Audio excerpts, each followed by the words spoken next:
If you like the story, you can support the author on Patreon. Link is in the description. Additionally, if you would like to request novels and access my Google Drive where I have 200 plus audiobooks, then you can join my Patreon. Link is also provided in the description.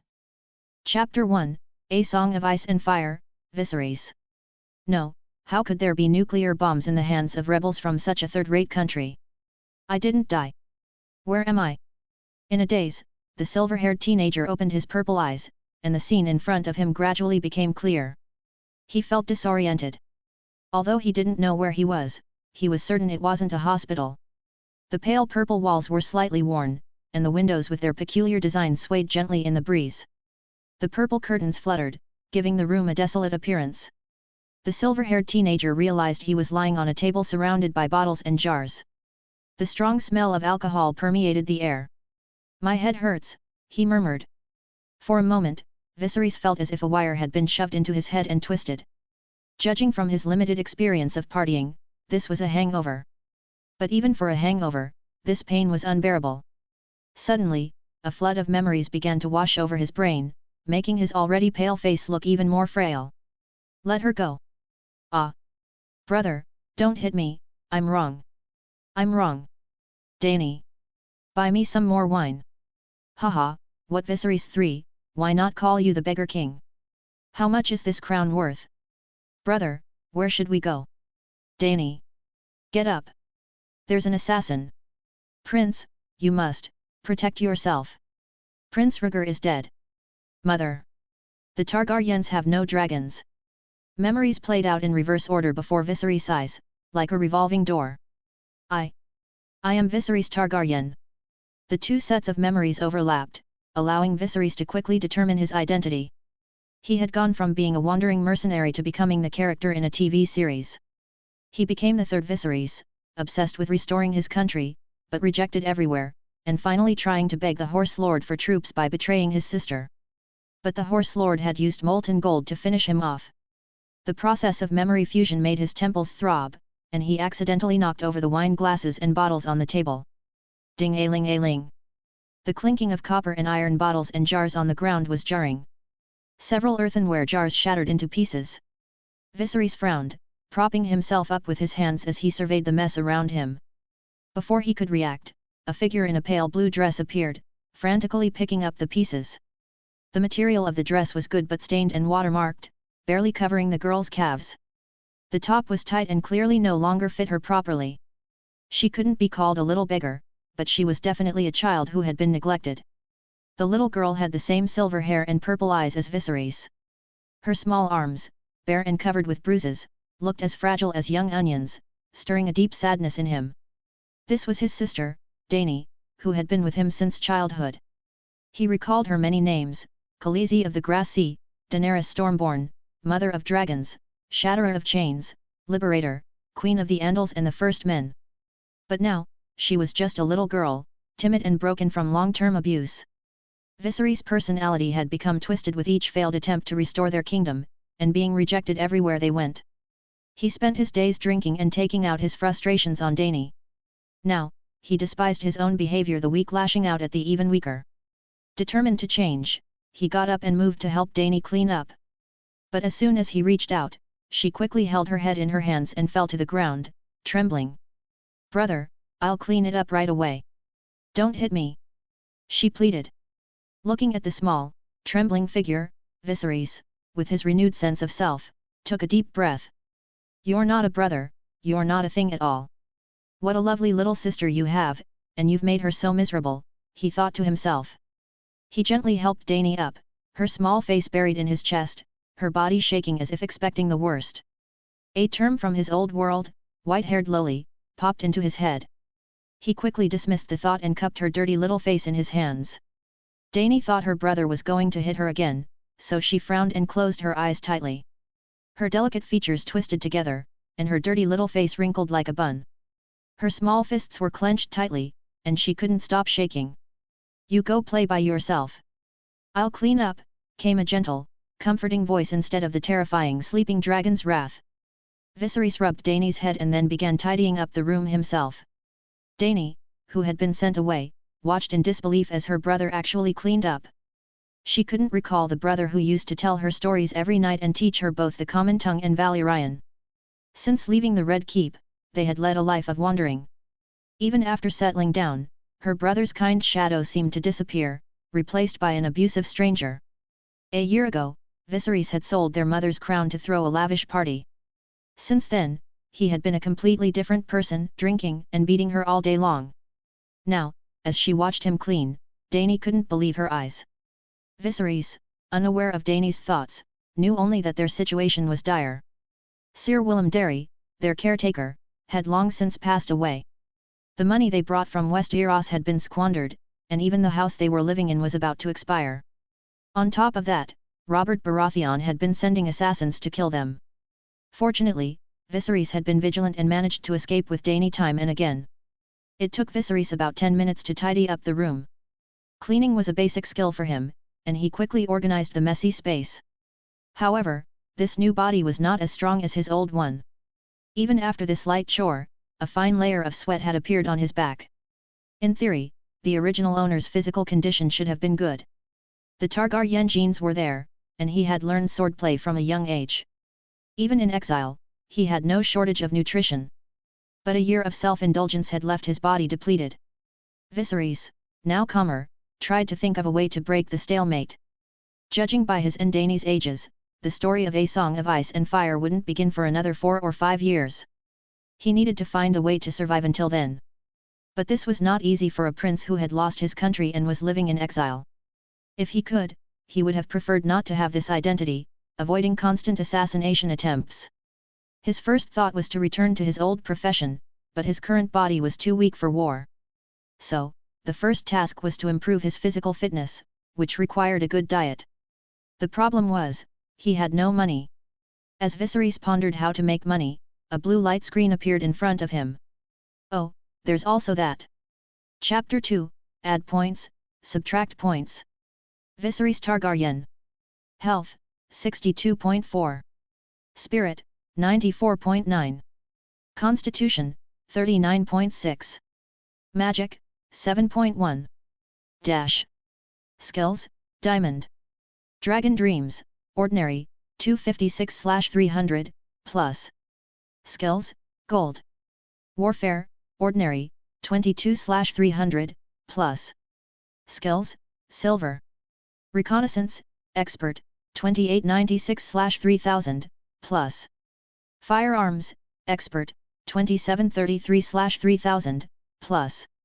Combat, Expert, 2995/3000, plus. Swordsmanship, Ordinary, 109/300, plus. Riding, Ordinary, 188/300, plus. Skills, Bronze. Valyrian, Proficient, 985/1000, plus. Court Etiquette, Proficient, 911/1000, plus. Common Tongue, Proficient, 833/1000, plus. Music, Proficient, 533/1000, plus. Dash. Assignable points, 0.1. Assignable general proficiency points, 10. Looking at his own panel, Viserys gained a better understanding of his new body. First, health. It was clear that the scale was out of 100, and at 62.4, he was sub-healthy. Fortunately, there were no diseases, so with proper care, he could reach 70. Then there was spirit. Viserys was a genius student in the original work, and with the fusion of two souls, it was normal for his spirit to be high. As for constitution, it related to physical fitness. Despite the effects of heavy drinking, he could improve it through exercise. The most intriguing skill to him was Dragon Dreams. Viserys realized that part of the memories he had inherited seemed to belong to the dream world. In the original story, Robert sent many assassins to kill him and his sister, but Viserys had been able to escape with Dany repeatedly, likely due to these prophetic dreams. Apart from Dragon Dreams, the other skills appeared ordinary at first glance. However, a closer look revealed a plus and dash next to each skill, indicating they could be adjusted. The skills also had 4 quality levels and points and proficiency could be assigned. Let's try it first, Viserys thought. He decided not to touch the Dragon Dream skill for now, considering its critical role in their survival. Instead, he chose the skill closest to the limit of his level combat. He added 6 points of proficiency, and the combat skill bar flashed silver and turned into Master. Combat, Master, 1/10,000, plus. Instantly, Viserys felt all his previous training experiences vividly come to life. His actual combat experience and even the images of combat matches he had watched became part of his strength. If he had been a master at fighting 10 opponents before, now he was a master of hand-to-hand combat. Excited, he stood up and performed a set of combat techniques. These military fighting techniques, though not aesthetically pleasing, were fierce and lethal. Absorbed in his own fighting, Viserys didn't notice Dany, who was pressed against the wall, terrified. Her little body trembled, her face pale. To her, this display seemed like sleeping dragon's wrath amplified. But Viserys quickly ended his performance. The whole process took less than 5 minutes. Viserys was out of breath, and his clothes were soaked with sweat. Before he could even finish half of the martial arts routine, his legs went weak, and he sat down, exhausted. He turned his attention back to the panel. Having just explored the plus sign, he now decided to try the dash sign. After considering various skills, he focused on court etiquette. This skill seemed unnecessary for his current situation. Clicking on court etiquette 100 times in a row, the assignable general proficiency points only increased from 4 to 5. Realizing something, he switched his target to firearms. This time, clicking 10 times increased his general proficiency by 1 point. Finally, he reduced the warfare skill, gaining another point. Viserys now understood the significance of skill levels and the relationship between assignable general proficiency points and skills. High-quality skills could be exchanged for more general proficiency, which could then be allocated to any skill, regardless of quality or level. However, when he looked closely at the diamond level skill, he noticed the minus sign was grey, indicating it couldn't be reduced easily. Realizing that he and Dany still faced the threat of assassins, he decided to make some strategic adjustments to his skills. For instance, they were currently in Braavos, where everyone spoke Valyrian. Thus, he only needed the common tongue skill to a level where he could understand and speak it. Since there were no firearms in this world, he could temporarily give up that skill. After making these adjustments, Viserys gained 400 points of general proficiency, which he immediately added to his sword skills. Prince, you must pay attention to the key points of swordsmanship and the transmission of power. Prince, treat the sword as an extension of your body. Prince. For a moment, Sir Willem's voice and image appeared vividly before Viserys' eyes. Swordsmanship, proficient, 329/1000, plus.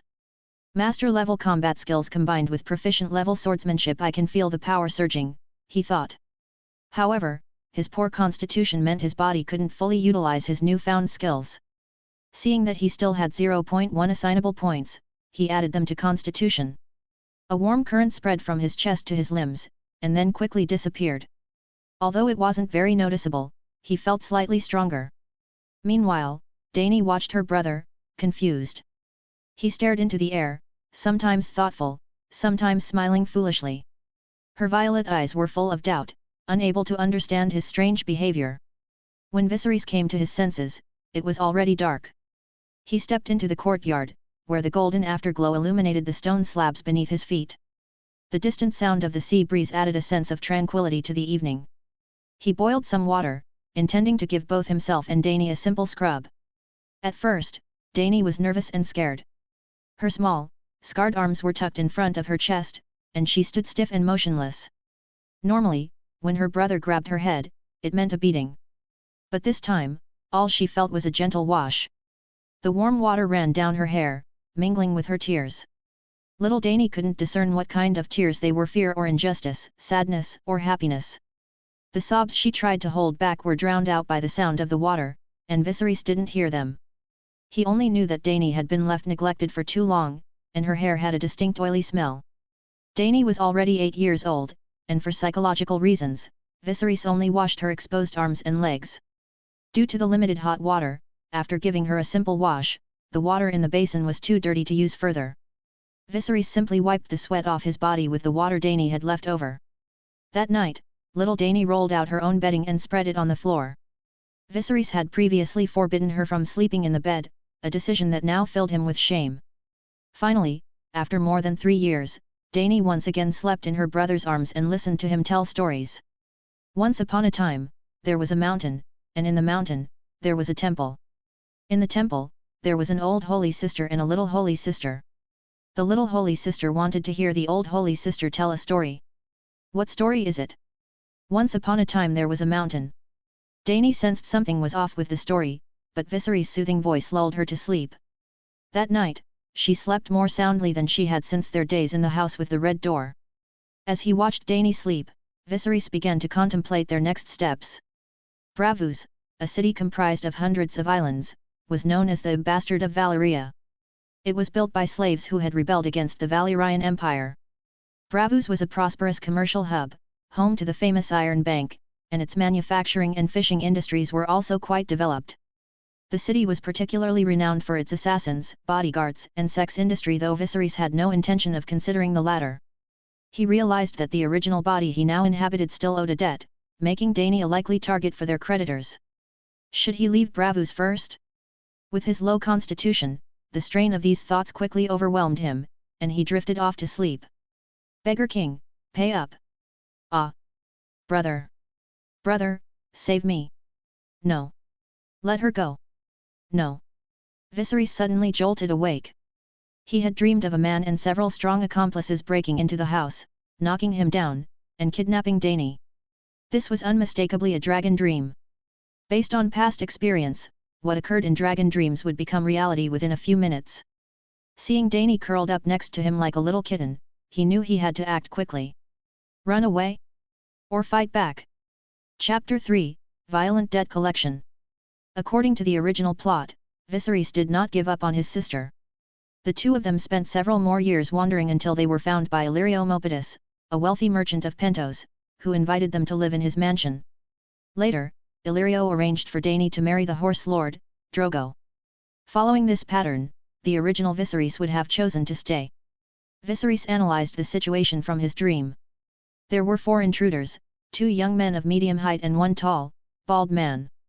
The bald man was about the same height as Viserys but much stronger, akin to comparing the strength of a thumb to a pinky. In the dream, the bald man pinned him to the ground as the others took Dany away.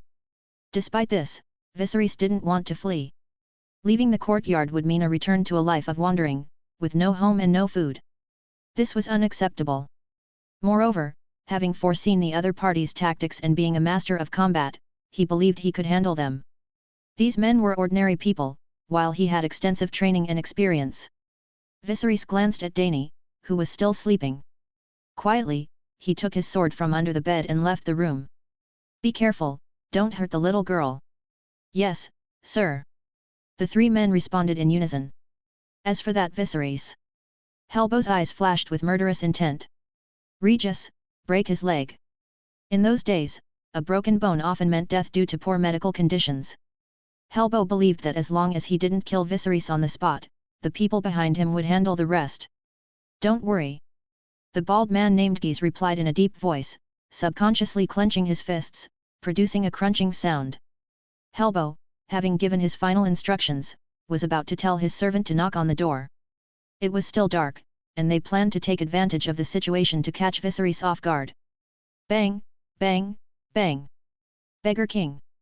Come out. Pay up.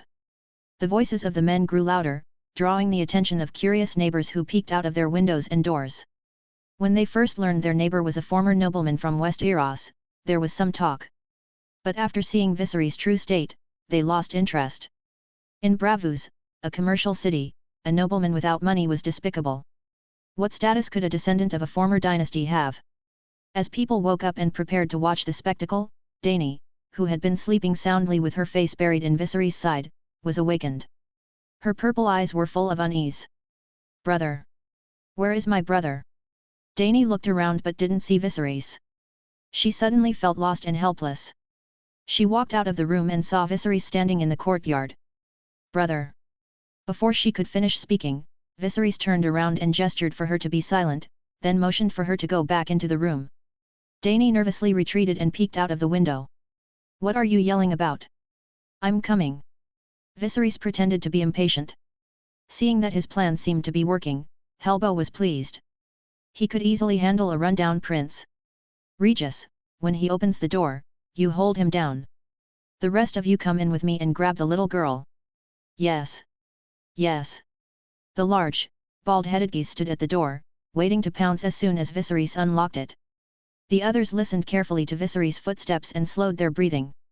Beggar King! Open the door! Helbo pretended to be in a hurry. What are you yelling about? Is your mother in my bed? Viserys shouted vulgarly to disorient his opponents, pulling the latch while shifting his weight backward to avoid any possible attack. Viserys' cursing took Helbo by surprise. This was harsh. Is it really Viserys behind the door? But the voice was right. Humph! I'll break both your legs and rip your mouth off. Helbo thought viciously.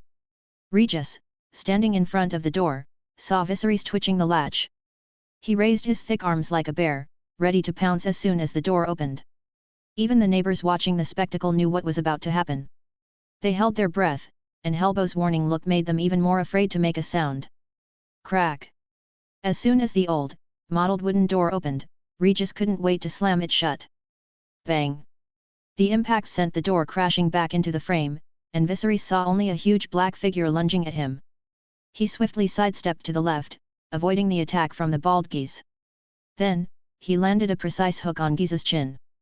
The technique, speed, and precision were impeccable, but the punch lacked power. Geese staggered, slightly dizzy but not knocked out. The three men outside the door had not yet reacted when Viserys threw two more hooks, one to the left and one to the right, knocking them off balance. The last two fell because they didn't stand straight. Viserys had the skills of a combat master, but his physical condition was lacking. After a brief moment of dizziness, the three men regained their footing and prepared to launch another attack. However, Viserys' sword was already at Helbo's neck, making them afraid to move. Helbo was the most frightened. As an experienced thug, he preferred recruiting 13 or 14-year-old boys. Boys that age could be deadly, and he always went for the real thing, a white knife going in and a red knife coming out. Facing such a young man, he was acutely aware of the potential danger. If he couldn't resolve this quickly, he'd be dead by the end of the day. Especially since he could smell the faint odor of alcohol on Viserys, indicating unpredictability. Helbo looked at Viserys, whose half-face was obscured by long silver hair, and stuttered. Calm down. Calm down. Give me the money, and I'll leave. I won't hurt you. The situation had escalated so rapidly that Helbo didn't have time to organize his words. The neighbors watching from outside were equally shocked. They had seen Viserys before. He was tall but still thin, seemingly no match for the men confronting him. Yet, this sudden turn of events was unbelievable. You dare to sneak up on me? You want to die? Viserys shouted angrily, his voice filled with fury. It seemed as though he might slit Helbo's throat at any moment. Chapter 4, Working to Pay Off Your Debt. Dany, who was lying on the windowsill, watched the entire confrontation unfold. Seeing her brother, Viserys, display his dragon-like might with his purple eyes shining, she momentarily forgot about the wounds on her arm, wounds inflicted by Viserys not long ago. Under the threat of the sharp blade, Helbo instructed the three men to wait outside the door, leaving him alone with Viserys to negotiate. Prince, we are only here to settle the outstanding payments with you. We really have no other intentions, Helbo said with a servile smile, his gold teeth twinkling and making his words even less credible. Do you think I'm stupid? Do you smell your own farts? Viserys retorted, delivering each word with a staccato slap to Helbo's fat face, humiliating him with every strike. He suspected that the man before him was not a nobleman at all, but a street thug. Dany, watching from behind the window, felt very satisfied. This thug had often appeared when Viserys was drunk, stealing things from their home and looking at her with ill intent, even attempting to touch her. To Helbo's surprise, Viserys began discussing the debt after humiliating him. If Helbo were in control, he would have demanded an unreasonable sum. But now, he had to tread carefully. You owe us 132 gold coins, 26 silver moons, and some change. Viserys glanced at his neck, and Helbo quickly revised his statement. 130 gold coins. You give us 130 gold coins, and we'll call it even. Viserys couldn't even come up with 3 gold coins, let alone 130. Actually, it's all negotiable. We can give you a discount on the rest of the debt. Or 125. Viserys remained silent, and Helbo, increasingly desperate, continued to haggle with himself.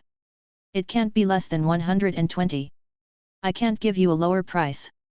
Viserys still didn't respond. 120. I'll find a way to get you the rest. 120. What do you think? Viserys still didn't say anything.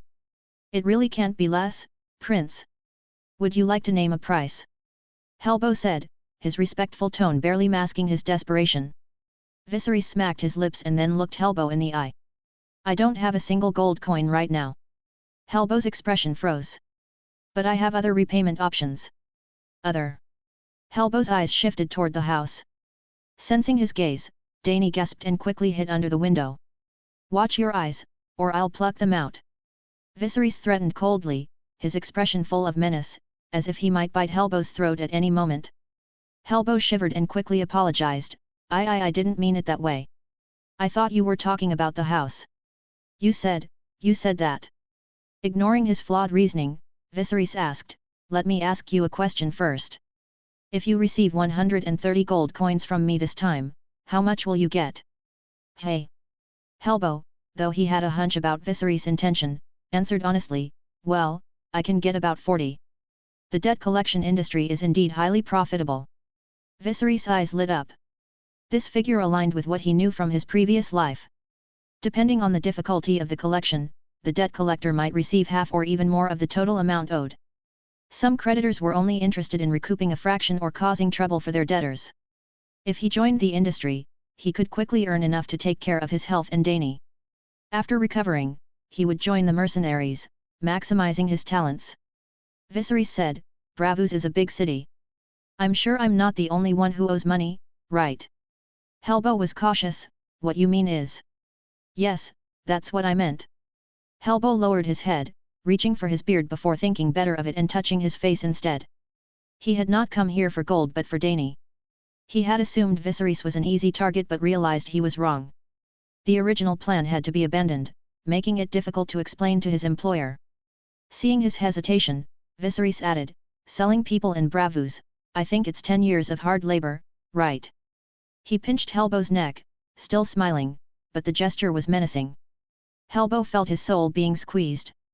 He had made all the preparations, yet here he was, the passive party. The reward for capturing Dany was 200 gold dragons, but now that money seemed too risky. Viserys' proposal had merit. Compared to ordinary teenagers, Viserys dared to fight and had martial arts skills. If he joined Helbo's team, it could be beneficial. Helbo had several businesses lined up. Yes. I accept your offer. In a few days, I'll come to see you. How about we go together to help people who need to pay off their debts? Helbo suggested with a smile. No problem. Then you can lend me some money first, and I'll deduct it from my salary, I mean, my compensation. Helbo swallowed hard, feeling suffocated. When had he become a debt collector who not only couldn't collect money but also had to leave some behind? Okay. He took a heavy purse from his bosom and handed it to Viserys. Well, thank you. From now on, I'll call you Sir. No, you don't have to. Helbo bowed slightly and turned to leave. Seeing a crowd of onlookers gathered outside, his face fell.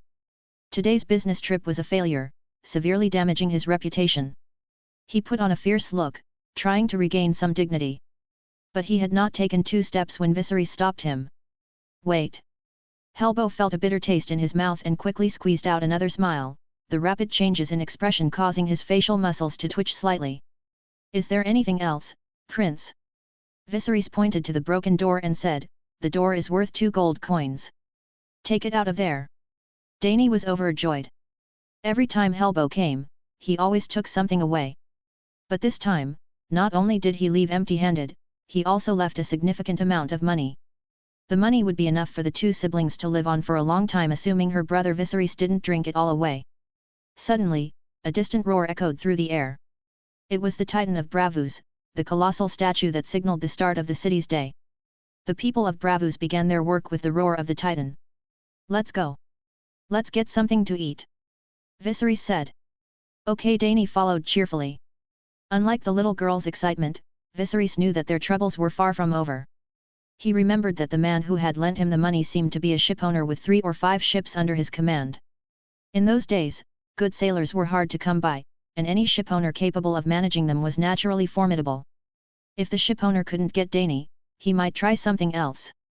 Helbo had proven useless, so the shipowner would probably find someone more competent. The two of them were already at each other's throats. Considering the laws of Braavos, if a creditor died, the debtor would also be suspected. Viserys decided it was crucial to pay off the debt first and then find an opportunity to eliminate the threat. Chapter 5, Dance of Water. According to Viserys' judgment, Braavos might have once been a massive meteor crater. Its outer perimeter consists of a series of long, narrow mountain islands, resembling protective walls encircling the city of 1,000 islands. Not long after leaving the house, Viserys could see the statue of the Titan of Braavos, which had just roared. This nearly 300-meter-tall statue is one of the 9 wonders of the world.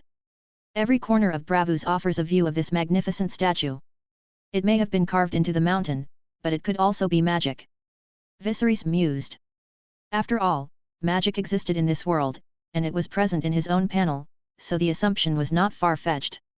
Dangler lived in the wealthy district. Early in the morning, water vendors delivered sweet water to the area. To access this sweet water, the Braavos built a waterway running through the city, called the Long Waterway. Wealthy families who lived farther from the Long Canal relied on water vendors to pull the water and sell it. To fetch a good price, these vendors dressed very cleanly. When Viserys and Dany first left home, their somewhat shabby clothes didn't stand out. But compared to the well-dressed people around them, their attire was conspicuous. Viserys resolved to buy Dany a clean, well-fitting dress once he had some money left after paying off the gold coin Helbo had left him. As for himself, he would have to make do for now. Following his memory, Viserys led Dany to the house of Dangler. It was a house with a courtyard, almost a mansion. As they arrived, a servant of the Dangler family was running out to buy water. Upon seeing the Viserys siblings, he instinctively tried to drive them away. But recognizing their silver hair, he sneered, "When will you pay me back, Beggar King?" His voice carried, attracting the attention of passers-by who turned to look. In Braavos, it was a great shame to be in debt, and this was a wealthy area where many had heard of the Beggar King. "He's the Beggar King. Look at his clothes, he really is a beggar. Hey, he's even got a little beggar with him." Feeling the stares of the crowd, Dany hid behind Viserys' back. Viserys glanced at the people still talking and, with a cold gaze, made them choose to shut up. "Now!" Viserys called out, pulling out his money bag and making a clattering sound with the coins inside. The metal coins produced a beautiful chime as they bounced around in the silk purse. The servant reached out to take it, but Viserys quickly dodged. "Tell your master to come out with my debt note, and we'll be even." Dangler, with his extensive experience as a sailor, appeared. He had lost an ear on a ship in his early years, leaving an unpleasant black hole on his left cheek. He couldn't fathom how Viserys had managed to gather the money. According to his plan, Dany should have been captured by Helbo and taken to his ship. But now, he saw the brother and sister standing before him, unharmed. Viserys had a long sword on his back and was looking at him with cold eyes. "This kid, he's different," Dangler thought to himself, narrowing his brown eyes. Viserys, once a spirit on the verge of collapse, had been tricked into owing a large sum of money. But now, he was like a blade unsheathed, exuding a chilling presence. "Count it." 135, Viserys said, tossing the money bag to Dangler. Dangler didn't bother counting the coins, he simply weighed the bag in his hand, then took out Viserys' debt note. Viserys crumpled the note and gave Dangler a meaningful look. "Now we are even. Whatever misfortune befalls you in the future has nothing to do with me." Hearing this, Dangler's heart sank. Viserys knew he couldn't appear weak. A proper display of intimidation might actually buy him more time. As the siblings left, Dangler turned to his servant and ordered, "Go ask that Helbo guy what the hell he's doing." His face darkened. He wasn't just a small shipowner trying to get Dany, he was merely the white glove of a much larger and more powerful man. Black belly fish. Fresh black belly fish. Onions, just in from the mainland. After leaving Dangler's, the siblings headed to the market. Unlike the wealthy district, the roads here were riddled with puddles and hidden mines underfoot.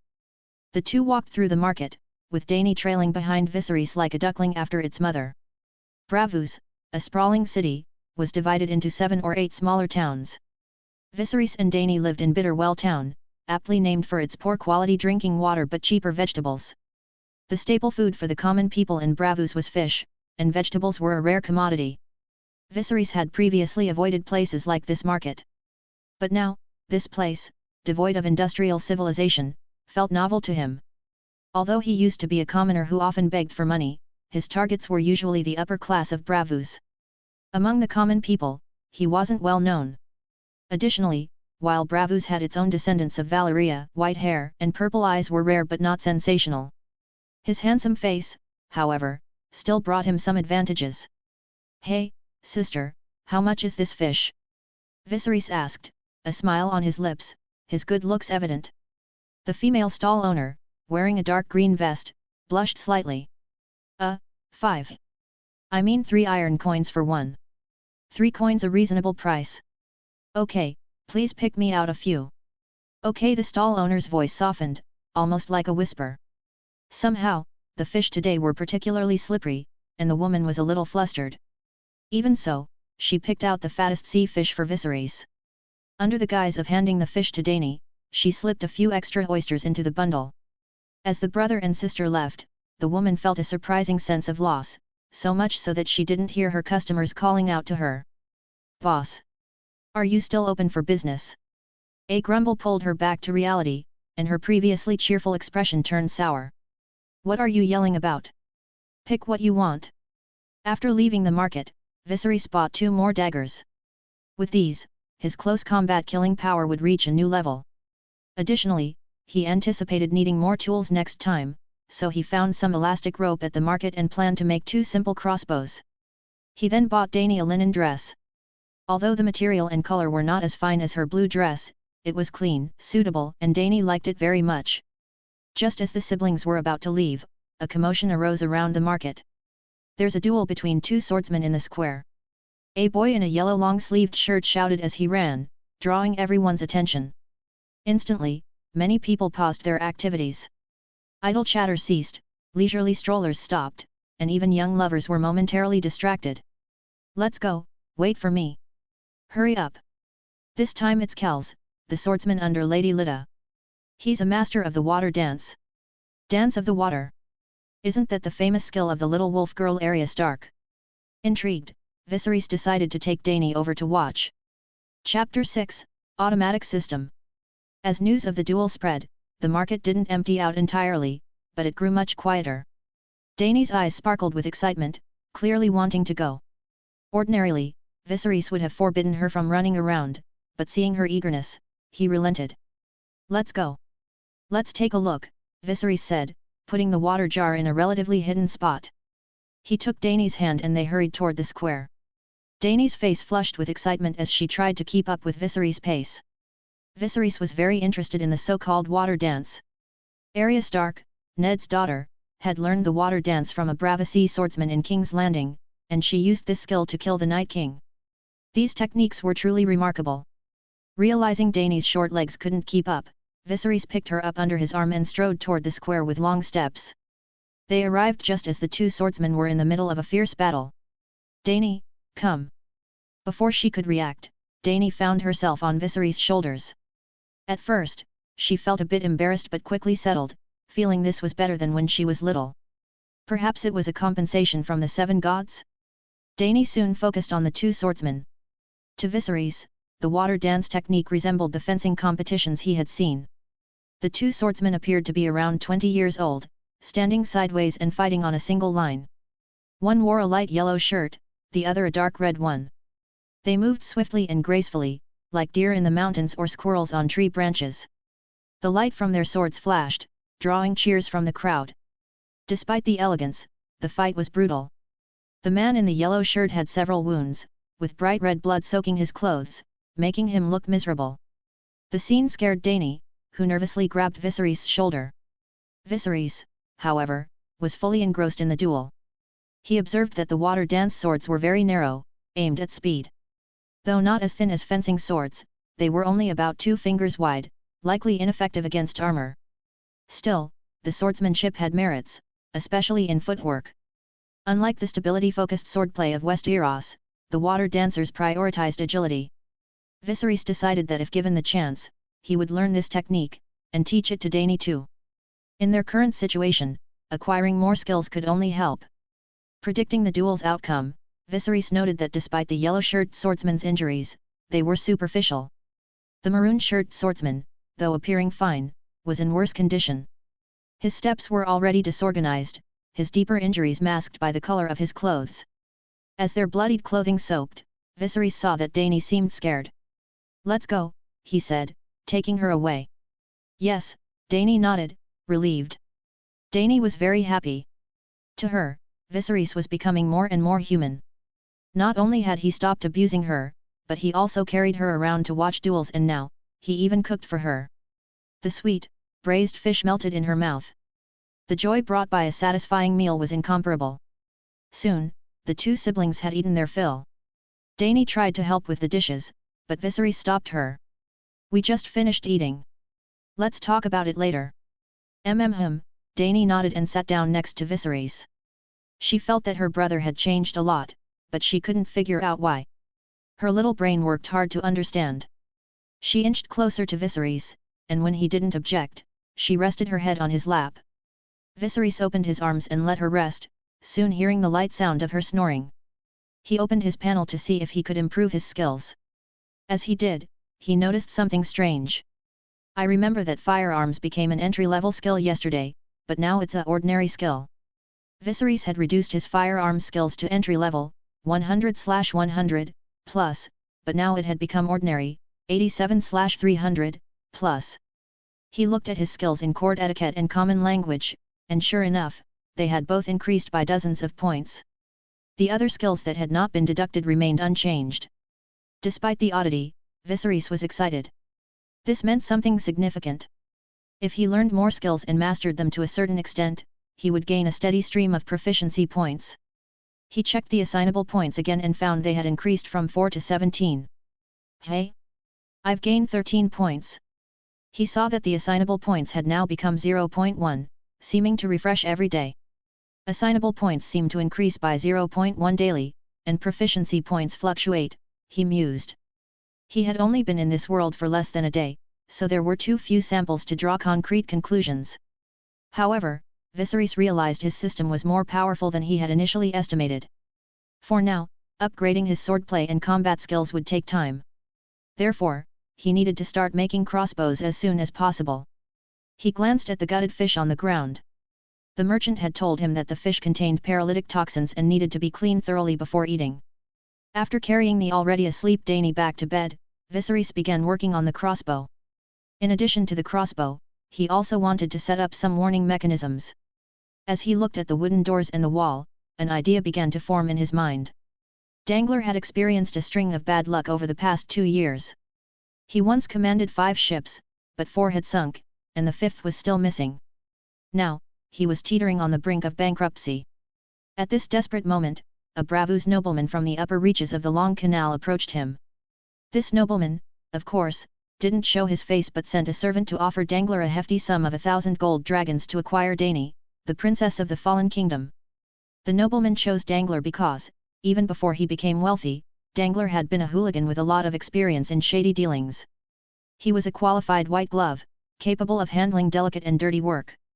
So, when Helbo failed, Dangler immediately sought help from another group. He turned to Bannergar from the Fierce Fish Company. The Fierce Fish Company was notorious among the lower classes of Braavos, implicated in more than a dozen murders. To this day, no fewer than 20 members were fugitives, each with at least one murder to their name. Take Bannergar, for example. In his early years, he had been involved in a gang war and had his left cheek slashed off. Due to limited medical care, it couldn't be stitched up, leaving his left teeth exposed. He looked like a zombie from a movie, his face grotesque and menacing even without making facial expressions. When he smiled, he looked ready to bite someone's neck off. "I don't care what method you use. After the job is done, 300 gold dragons," Dangler demanded.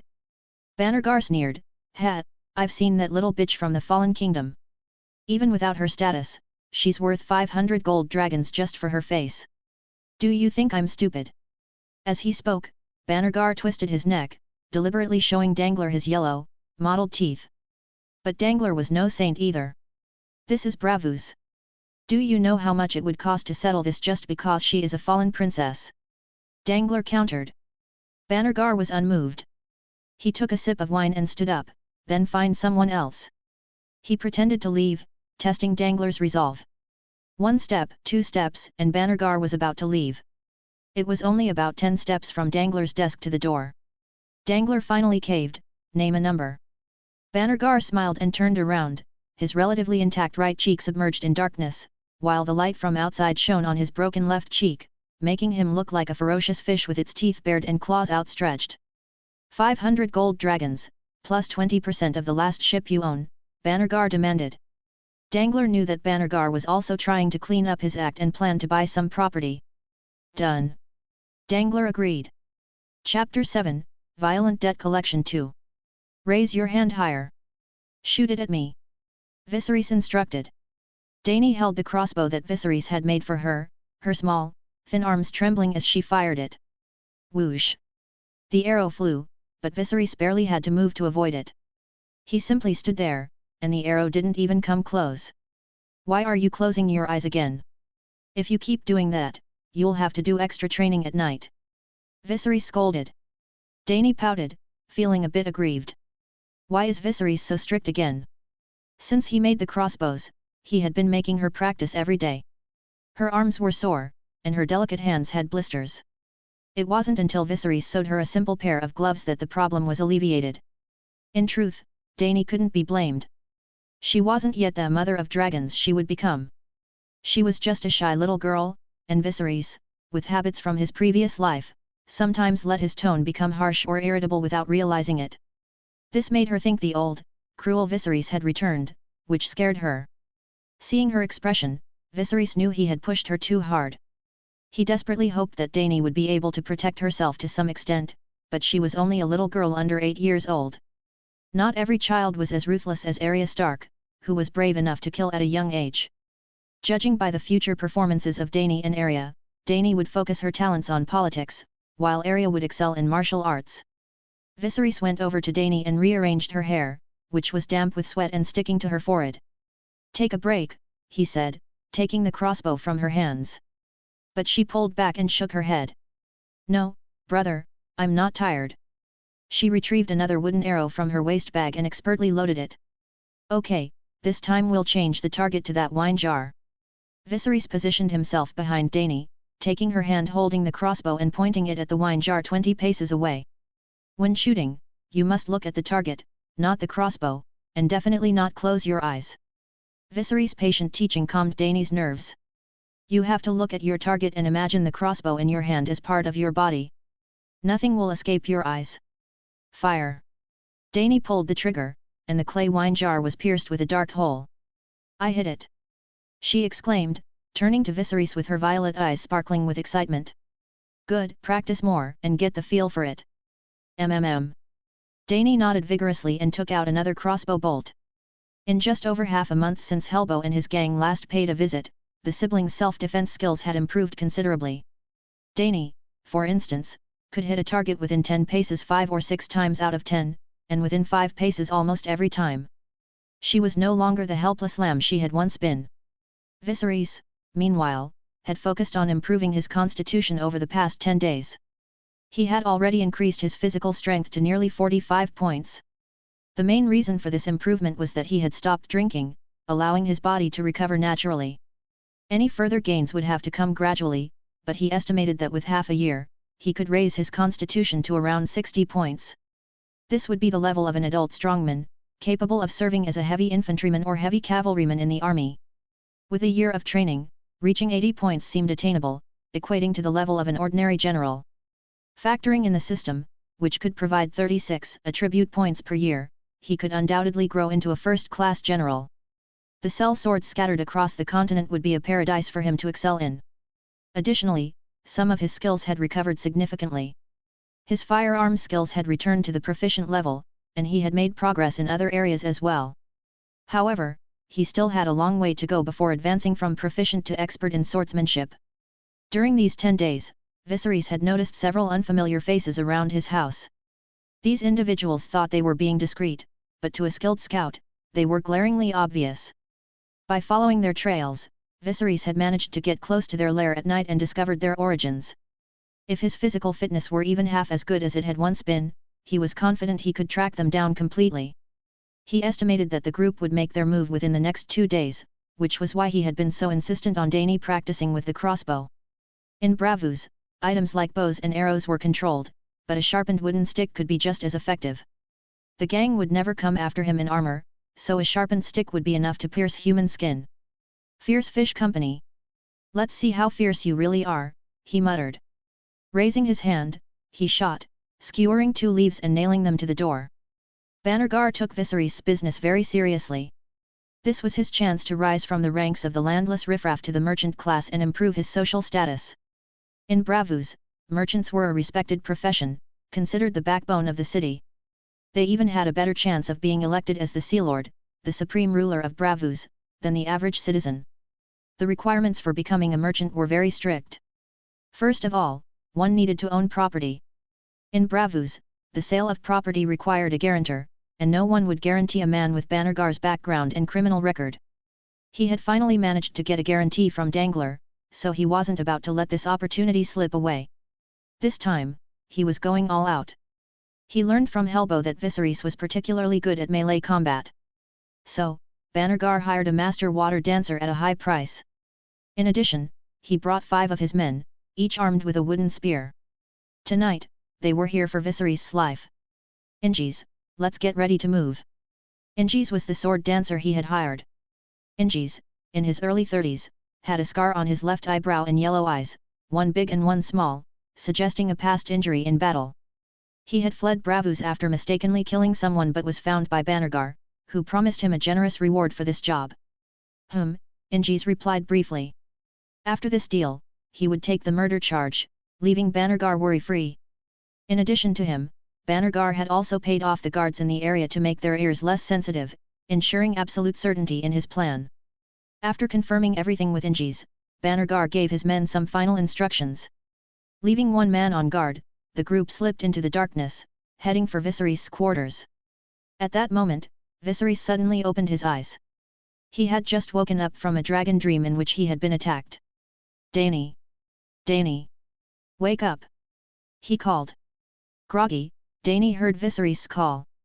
Stay in the room and hide. Do you understand? Dany, still confused, took the crossbow. She saw Viserys put 2 crossbows on his waist, then pick up his sword and quietly approach the front door. From his dragon dream, Viserys knew that not only was there a swordsman with excellent swordsmanship, but there were also sentries outside. He couldn't escape, he had no choice but to fight. Chapter 8, Midnight Bloodshed. Viserys used wine bottles and jars to create makeshift alarm mechanisms. Whether Bannergar and his men tried to climb over the wall or sneak in through the door, they would be detected. Hiding in the shadows of the corner of the wall, he waited quietly, listening intently for any sound outside. Soon, he heard a rustling noise at the door. Before he could figure out what the men were up to, there was a loud crash. The door fell straight from its frame, hitting the ground with a thud and sending up a shower of leaves and dust. They had actually broken down his door. Several men armed with wooden spears burst in, quickly taking over the yard. Some even carried torches. This was what it meant to have a weapon in hand. Just as they were about to break into the room, 2 loud sounds echoed through the yard. A man with a torch and another with a wooden spear let out muffled groans. They turned to see where the crossbow bolts had come from. There stood a young man with silver hair by the wall. Bannergar recognized him immediately and shouted, "Kill him!" The 2 men who had been shot didn't even have time to realize where they were wounded before collapsing. Their feet seemed to melt beneath them, and they could hardly stand. Time was running out. Viserys didn't have time to reload both crossbows, so he threw the one in his hand at the man closest to him. He then took the opportunity to reload the other crossbow and fired, killing another man. "He's out of arrows. Get him!" Bannergar, the first to react, picked up the fallen torch and shouted. At this point, Bannergar stood with 2 others, a swordsman and a spearman. He had thought this attack foolproof but didn't expect to lose half his men so quickly.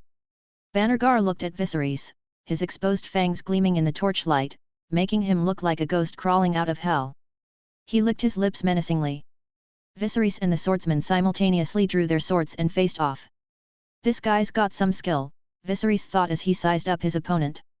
The next moment, the swordsman Injis attacked, his speed incredible, the sound of his sword slicing through the air sharp and menacing. Viserys quickly felt the pressure.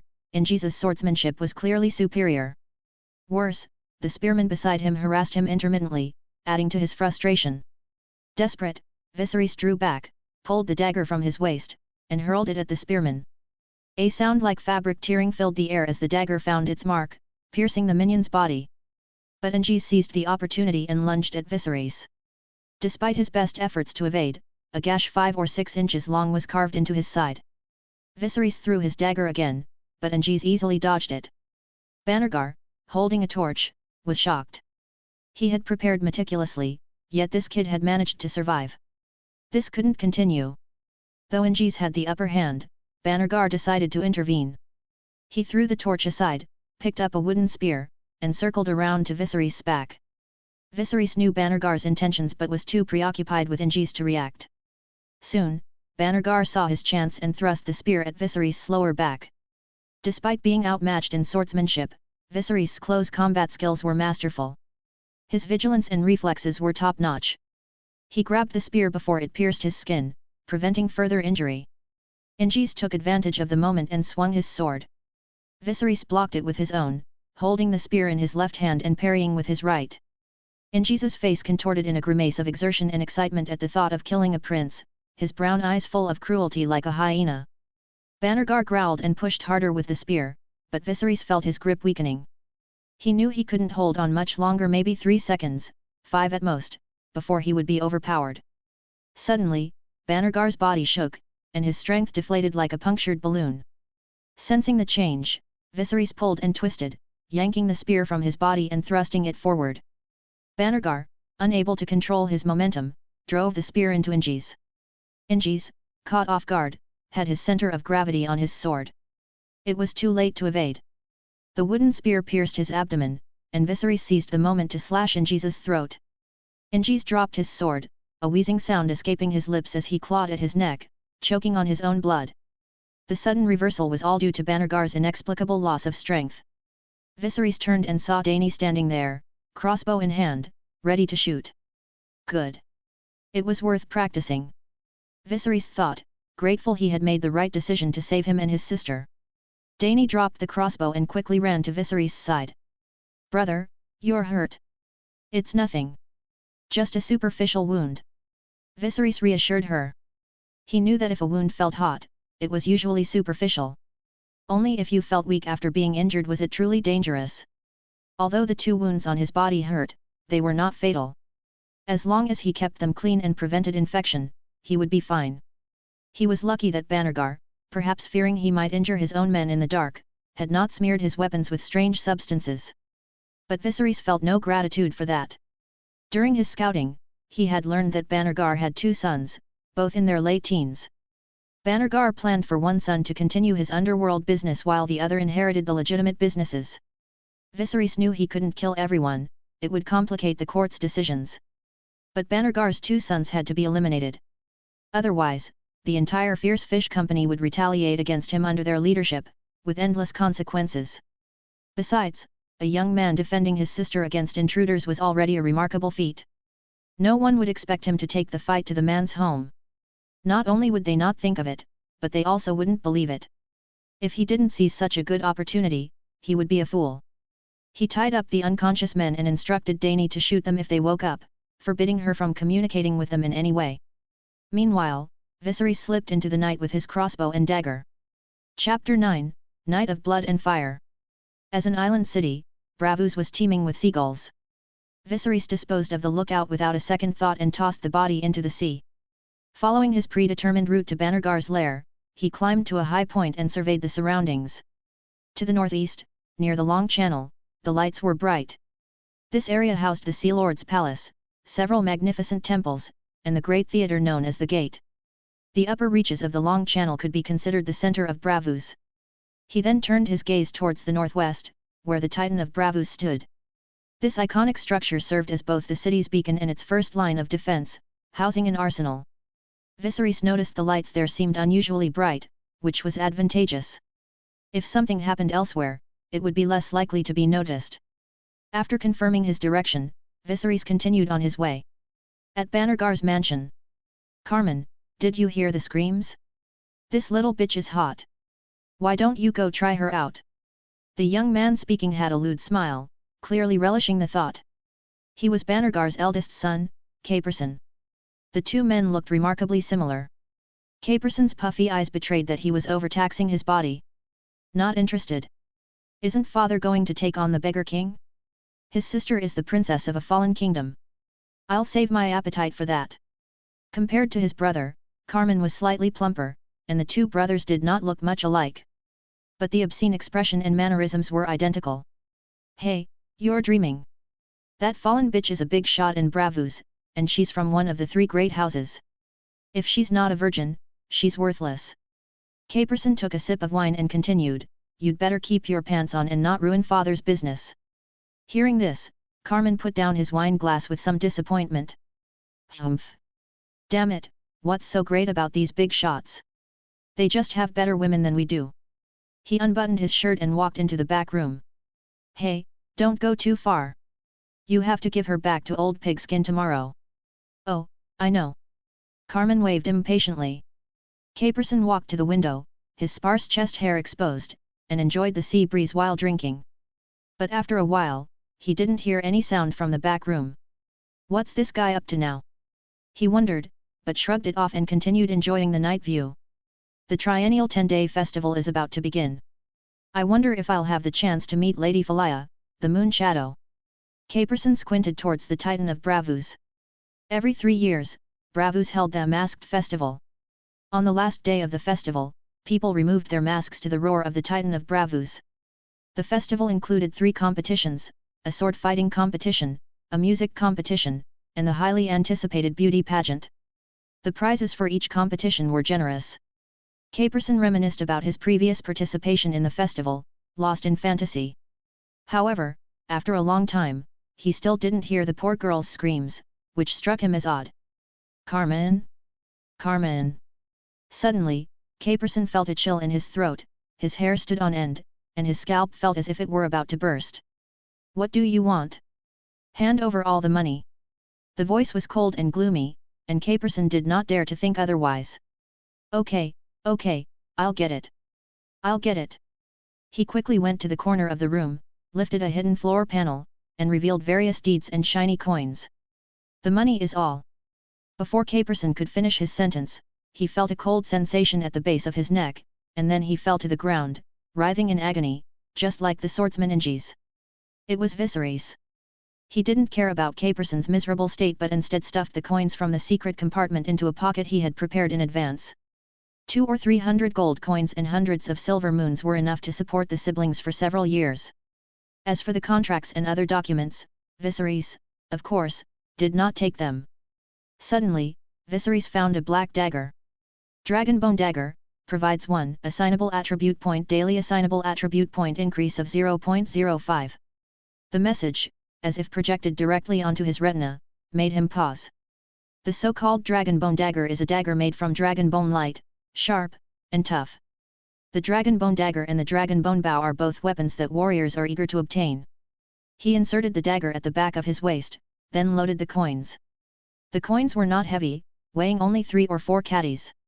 He hung them on his body, lit the candles, set the curtains on fire, and then turned around to find the poor girl in the room. The girl was about 14 years old. When Viserys had just entered, Carmen had been about to do something to her. The girl seemed resigned to her fate, lying motionless on the bed like a pale, dead fish. Viserys slit Carmen's throat, comforted the girl, and then returned to kill Caperson. He chose to save her because he was wearing a mask. Plus, he could tell that the girl was being forced, so at least she wouldn't say anything if anyone asked. When he tried to help her up, she struggled to resist. Kill me, the girl said weakly, her voice like a wounded oriole, sad and melodious. Viserys was silent for a moment. He had overheard Caperson and Carmen's conversation. There seemed to be someone else behind this, someone called Old Pigskin. He could save her now, but not forever. And he was in danger himself. You can give me the candle, please. He knew the girl wanted to make it look like she had started the fire. What's your name? He asked. Sissy, she replied bitterly. Okay, sissy. Viserys took her head in his arms and gently twisted it, ending her suffering. Bannergar lived in a wealthy neighborhood where the houses were spaced out. When Viserys left, his house was like a huge lampshade in the darkness, the orange glow of the fire faintly visible. Soon, the flames roared like a giant python, consuming the entire house. The fire burned for nearly 3 hours before it was discovered. By that time, Viserys had already returned to his courtyard. Dany was holding a crossbow, her eyes wide with fear as she kept watch over the tied-up intruders. When she saw a figure at the door, she quickly aimed the crossbow. Realizing it was her brother, she relaxed. She was only 8 years old and felt exhausted after the tension. As soon as she stood up, she nearly fell.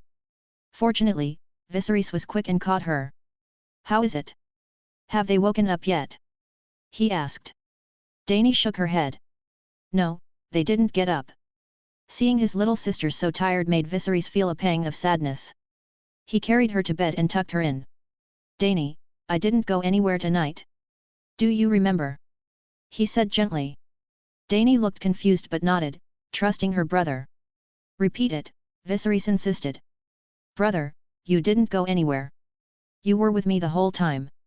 Satisfied, Viserys covered her with the quilt. He went back to the courtyard and looked at Bannergar and the others, who were still unconscious. They had come to rob him but had lost everything instead. He couldn't let them go, but he needed to plan carefully to maximize his own interests. Chapter 10, The Fierce Fish Eater.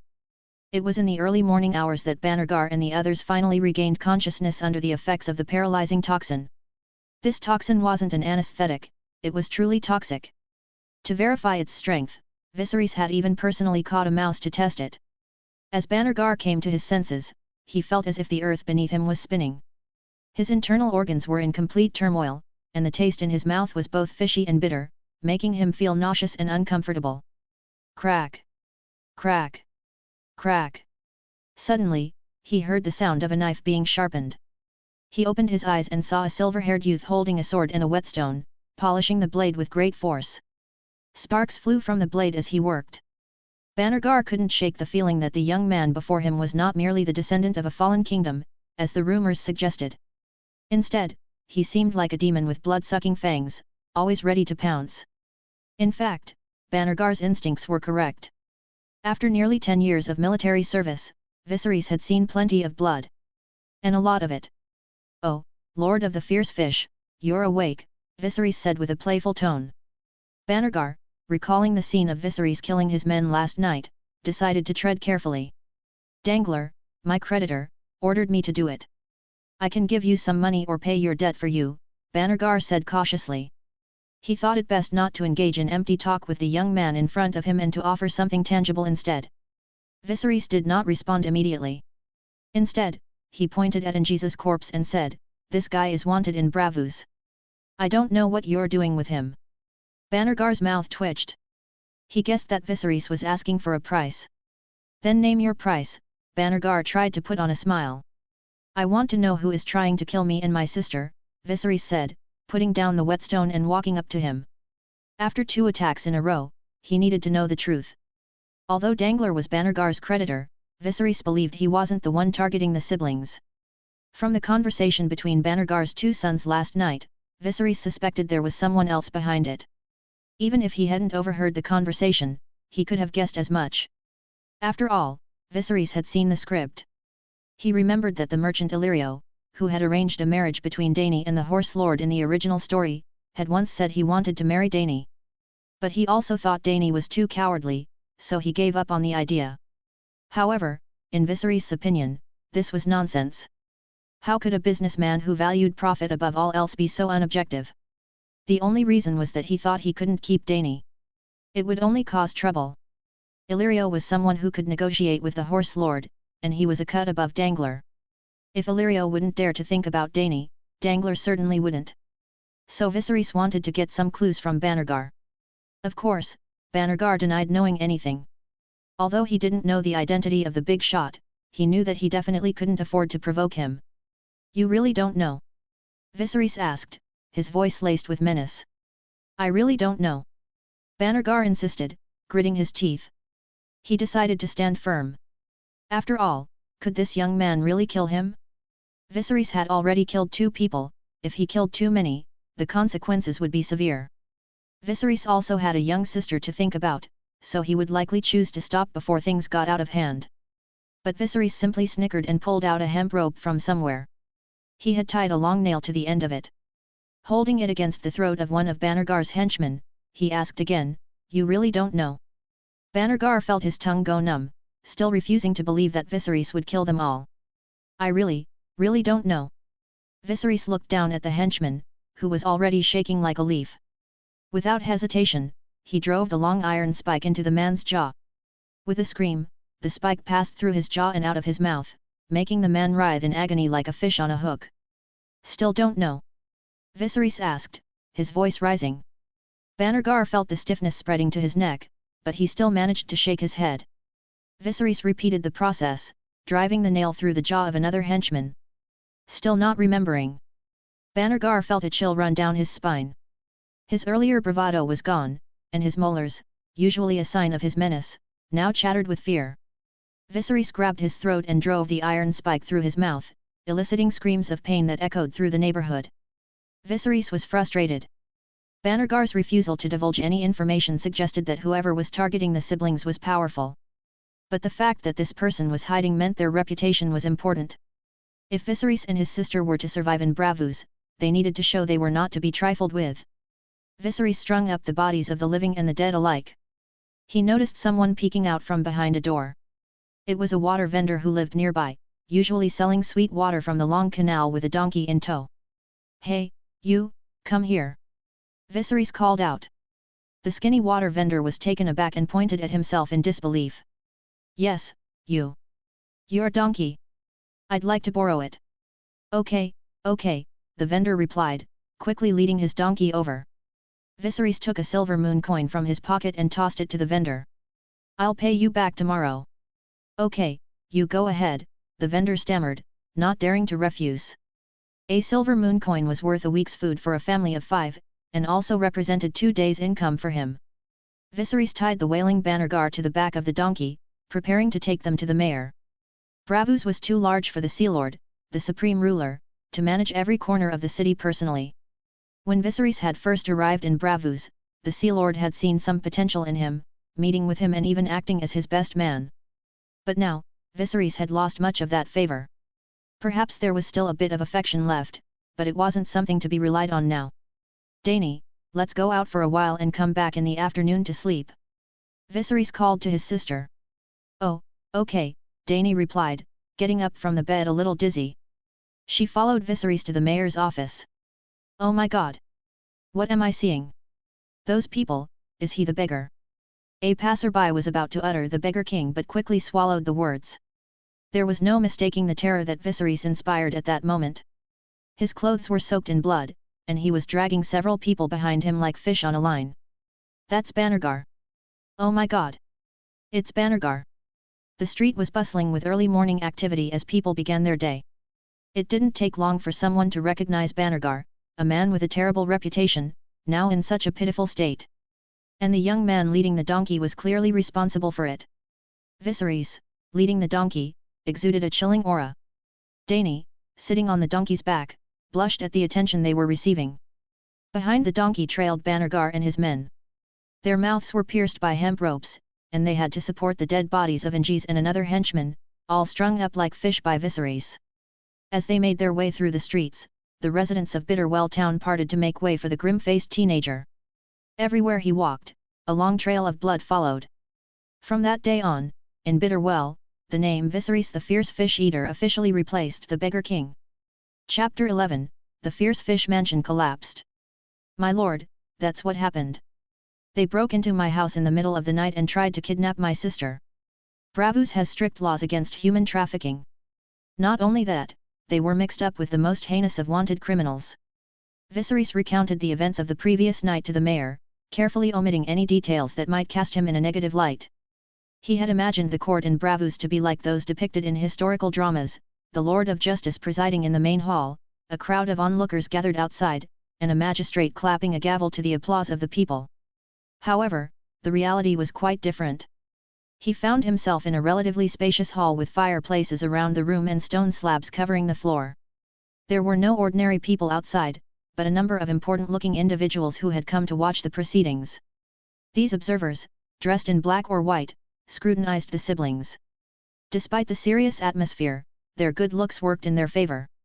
Some of the noble ladies seemed to have already passed judgment, charmed by timid Dany's lovable demeanor and thin but determined Viserys. Viserys noted the unusual fashion. In Braavos, black and white clothing was worn by the rich and nobles to flaunt their status, which was the exact opposite of other places. The effect was somewhat gloomy, reminding him of grim messengers of death. Despite this, Viserys remained respectful and courteous, trying to win the sympathy of the Lord Mayor. The mayor of Bitterwell, Franz, was a middle-aged man in his late 40s. He had been in a foul mood since early morning when he heard about the murder in town. It was his youngest daughter's 14th birthday, and the news had spoiled his day.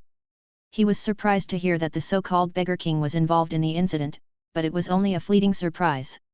After all, Braavos was a haven for refugees, and the siblings, despite their different identities, were no exception.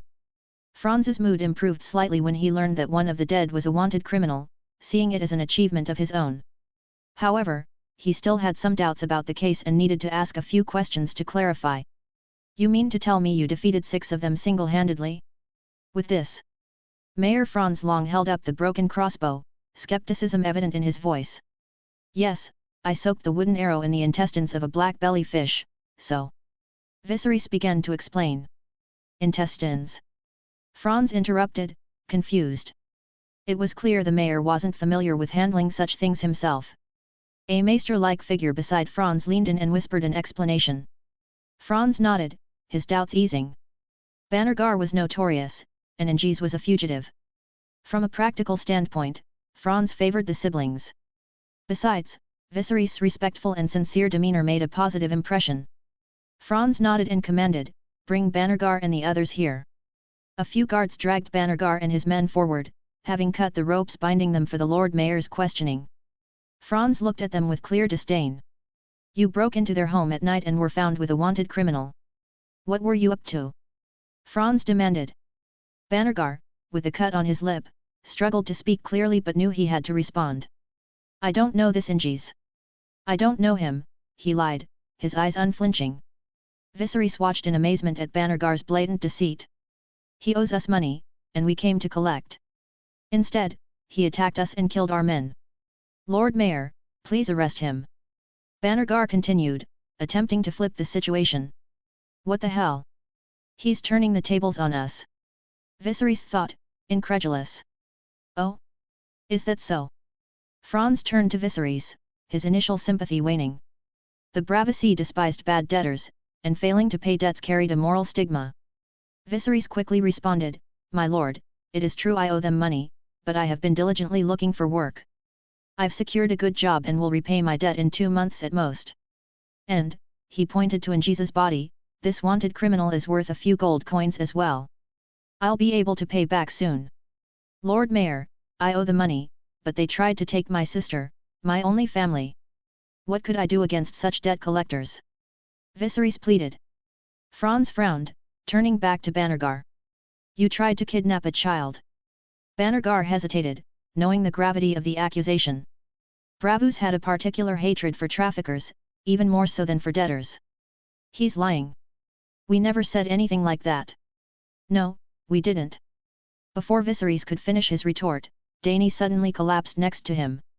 The ladies who had come to watch the proceedings gasped in horror. "Dany!" Viserys quickly picked her up, feeling her forehead. She had a fever. He remembered that children had weaker constitutions and were prone to illness, often due to exhaustion or emotional distress. Dany clearly belonged to the latter. "Dany! What's wrong with you, Dany?" Viserys held her tightly, his voice full of anxiety. Though they had only been together for half a month, they had already faced life and death together. Despite his harsh treatment of her, the bond between siblings couldn't be denied. They had been together for 7 or 8 years, and those feelings had transferred to Viserys. Seeing Dany faint made him panic. In the Middle Ages, fevers could be fatal. "Dany! Dany, don't scare me!" he cried, letting his emotions flow freely. A tear rolled down his cheek. You bastards! If anything happens to my sister, I'll kill you all. Viserys' eyes were bloodshot, his voice like the roar of a furious dragon. The nobles who had come to watch were now firmly on the side of the siblings. Some were parents themselves and knew how easily children could fall ill from fright. It was now clear whether Bannergar and his men had malicious intent. Their long history of bad behavior didn't help their case. My lord, this scum should be locked up. Yes. Lock him up. The crowd's outcry swayed Franz's judgment. Bannergar realized the situation was turning against him and tried to speak up, but another announcement came from outside. Lord Mayor, there was a fire at the Fierce Fish Mansion on Blue Water Street last night, killing 3 people. The Fierce Fish Mansion, isn't that my house? Bannergar asked, panic rising in his voice. Who was burned to death? The man seemed to know Bannergar and replied with a strange look, the identities haven't been confirmed yet, but it appears to be your 2 sons and a prostitute. Ah! Bannergar screamed and fainted. Chapter 12, Even those who don't burn have fevers. With less than half a year remaining until the 10-day festival in Braavos, Mayor Franz was under significant pressure to close the case quickly. As a result, he didn't delve deeply into the investigation. The wanted criminal, Inges, was killed, and the reward was given to Viserys. Bannergar was sentenced to 10 years of hard labor for attempting to traffic humans. He would be sent to Braavos to plant windbreaks. As for the incident on Blue Water Street, it was concluded that the humiliated prostitute had set fire to the house, with the lampstand found in her hand serving as evidence. This incident was also reported to the Sea Lord of Braavos, who naturally sided with Viserys. It wasn't because Viserys had any particular influence but because the Sea Lord needed to protect Braavos' image. The death of a fleeing prince within Braavos' borders would tarnish its reputation. It was acceptable for Viserys to be killed by a foreigner, but not by a local. With the Sea Lord's approval, the Fierce Fish Company ceased to exist. This incident drew the Sea Lord's attention, causing Dangler, or whoever was behind him, to temporarily halt any plots against Dany. This allowed the siblings to finally breathe a sigh of relief. The destruction of the Fierce Fish Company quickly spread throughout Bitterwell town. Of course, hanging people like fish. That Beggar King. I mean, that Viserys, is definitely no ordinary person. Exclaimed a fisherman, gesticulating excitedly and holding up a fish to demonstrate. So the Fierce Fish Company is finished? Asked a woman with a charming smile. Of course. Bannergar was thrown into the windbreak forest to plant trees. His 2 sons were also killed in the fire. That's not bad, she replied. Yes, others agreed. Naturally, this news reached Helbo's ears. Is it really possible that a 14-year-old prostitute could have done all that at Blue Water Street? Helbo mused, dipping his hand in water and scribbling on the table as if trying to calculate the distance from Viserys' residence to the Fierce Fish Mansion.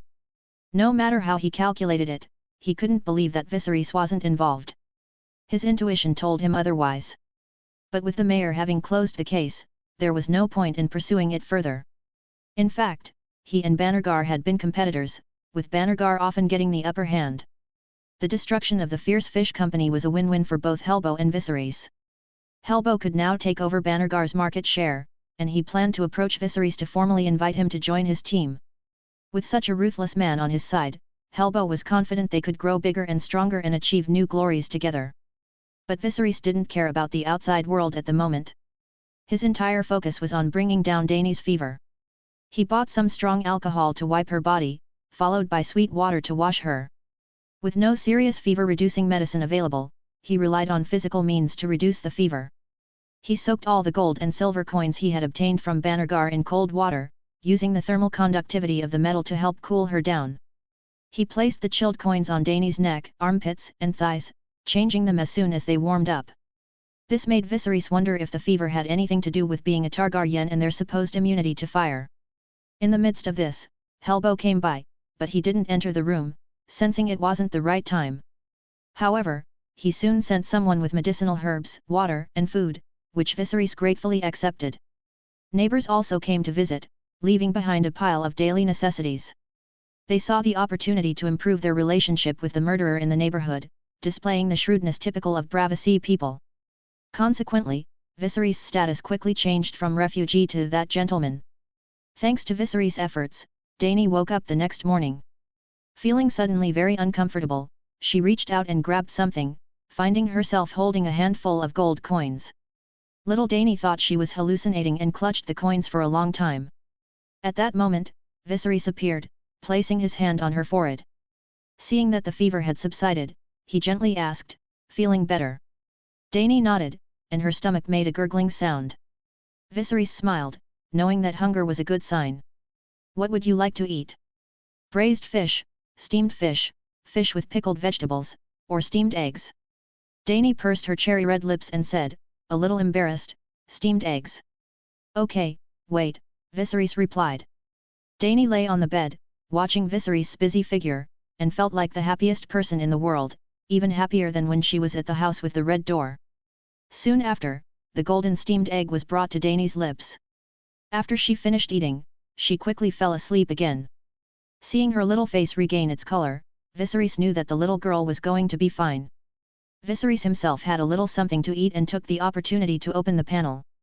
Everything seemed normal until he saw the assignable points and realized something was off. The assignable points had actually become 1.15. According to his previous experience, assignable points should only increase by 0.1 every day. But today, it had increased significantly more.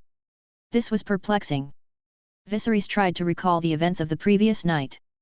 There were 5 people who had died because of him. Could it be that the extra points were provided by their deaths? Was this some sort of murderous system? Wait. Could it be the dragon-bone dagger? Viserys took out the dragon-bone dagger and touched the dark blade. For a moment, he couldn't make sense of it. Tisk, why can't it be like other systems, with a message that says detected dots, do you want to absorb them? Okay, don't worry, you have a system, so what are you complaining about? Just wait and see, he thought to himself. In his heart, Viserys hoped it was the latter. But if the system really required him to become stronger through killing, then he would find a way to join the sellswords as soon as possible. He estimated that after this incident, the lives of him and his sister should be able to calm down for a while. He planned to use this time to become stronger as soon as possible. As for leaving Braavos, Viserys had considered it but decided to stay. Even though there was someone lurking in the shadows with designs on Dany, the law in Braavos still had a considerable deterrent effect. Merchants valued stability, and the people of Braavos respected the law. At the very least, there was no open human trafficking, which was a very favorable situation for the descendants of a fallen dynasty like the 2 siblings. Viserys also had some ideas for making money that could only be realized in Braavos.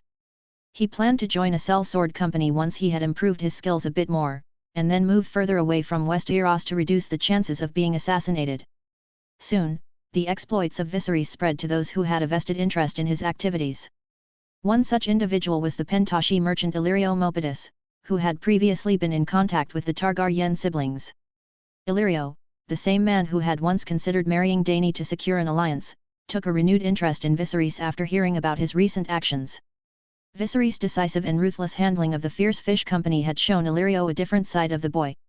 This display of cunning and strength suggested that Viserys might have more potential than he had initially thought. Illyrio decided it was time to meet the young man again and reassess his value and potential role in the broader scheme of restoring the Targaryen dynasty to the Iron Throne. Illyrio had been preoccupied with his own business ventures but had always kept an eye out for promising allies. He was also considering potential supporters for Viserys in his quest to reclaim the Iron Throne. The Horse Lords of the Dothraki had already caught his attention as a possible avenue of support, but this plan needed careful and strategic planning. Chapter 13, Master Swordsmanship. In the next 2 months, Helbo took over most of Bannergar's business, rapidly expanding his influence. When it came time to collect debts, all he needed to do was bring Viserys along, and the debtors would quickly comply. Helbo was considerate enough to avoid involving Viserys in actions that would harass widows and orphans, knowing that they usually had no money to pay. Despite this limitation, Viserys amassed nearly 500 gold dragons in less than 2 months. With this fortune, he could comfortably raise Dany to adulthood. Additionally, Viserys integrated the black dragon-bone dagger into his fighting techniques. This dagger, sharp and tough like night claws, was perfect for assassination. During one of their debt-collecting missions, they acquired half of a fossilized dragon egg from a bankrupt merchant, which increased Viserys' assignable points by 3 that day. Although he wanted to buy an entire dragon egg, the exorbitant price, worth thousands of gold dragons, deterred him. However, this encounter pointed him towards a new path for gaining strength quickly, collecting dragon eggs or dragon bone products. Both required significant amounts of money. According to the original plot, a significant event would occur in a few years: the bleeding star. A red comet would pass by, heralding the return of magic. This event would allow Dany to hatch dragon eggs. Therefore, whether for the sake of hatching a dragon or for Viserys to become stronger quickly, they needed to amass wealth and collect dragon eggs. Meanwhile, the siblings' lives improved dramatically. They moved back to a wealthy district and hired 2 maids. Although it was still far from the house with the red door they once lived in, they now had daily access to sweet water and could take proper baths instead of sharing a wash basin. The timid little girl who had first arrived in Braavos began to change. Under her brother's care, Dany became more cheerful. The maid's attention restored some of her former elegance, and with Viserys teaching her swordsmanship, she became more energetic than ever. The scars on her body had long since healed, proving that love can grow new flesh and blood. One day, Viserys was practicing swordsmanship with Dany on the lawn of their new house in the wealthy district. The spacious yard provided ample room for training. Dany wore a blue training outfit and white whaleskin boots, mirroring Viserys' every move. Viserys noticed that his system was quite scientific. His proficiency increased more quickly when teaching or sparring with others. He chose the former, and his swordsmanship was now just a step away from reaching expert level. Dany, pay attention to me. When you swing your sword, it's not just the power of your arms but the power of your torso. Your shoulders are the bridge. Suddenly, the bright blade of Viserys' sword traced a crescent moon, leaving a deep mark on the target. For a moment, he felt as if he could hear the sound of the sword reverberating in his ears. It was the memory of the original Viserys in the Red Keep, where the sound of the King's Guard practicing their swordsmanship played like a distant echo. Among them were his older brother Rhaegar, Arthur Dayne, the Knight of the Dawn, the fearless Barristan, and the Kingslayer Jaime Lannister. These fragments of memory seemed to come to life, replaying in his mind and integrating into his muscles. At this moment, the long sword in his hand truly became an extension of his body. Swordsmanship, Master, 1/10,000. Viserys didn't need to open the panel to confirm that his sword skills had reached a new level. Though only 15 years old, he had achieved master-level swordsmanship. If someone broke into his house again, he could easily handle them, even someone like Anges. Dany saw a scene reminiscent of when Viserys first arrived.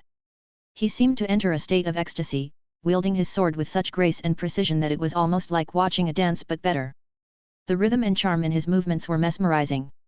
After about 10 minutes, Viserys stopped, looking at Dany with a bit of embarrassment. "Oh, let's continue," he said. Just as the siblings resumed their practice, Helbo arrived with a gift. Behind him was a young man with a scholarly air, brown curly hair, and a kind smile said to be an accountant. Helbo would have preferred to bring bald Regis, but knowing Dany was a little scared of him, he chose the accountant instead. "Lord Viserys," Helbo greeted respectfully. At Viserys' request, he no longer called him prince. Considering Viserys' current status as a king without a kingdom, he preferred to avoid such grand titles. "Helbo," Viserys acknowledged with a nod, while Dany curtsied slightly and responded politely, "Good day, Helbo."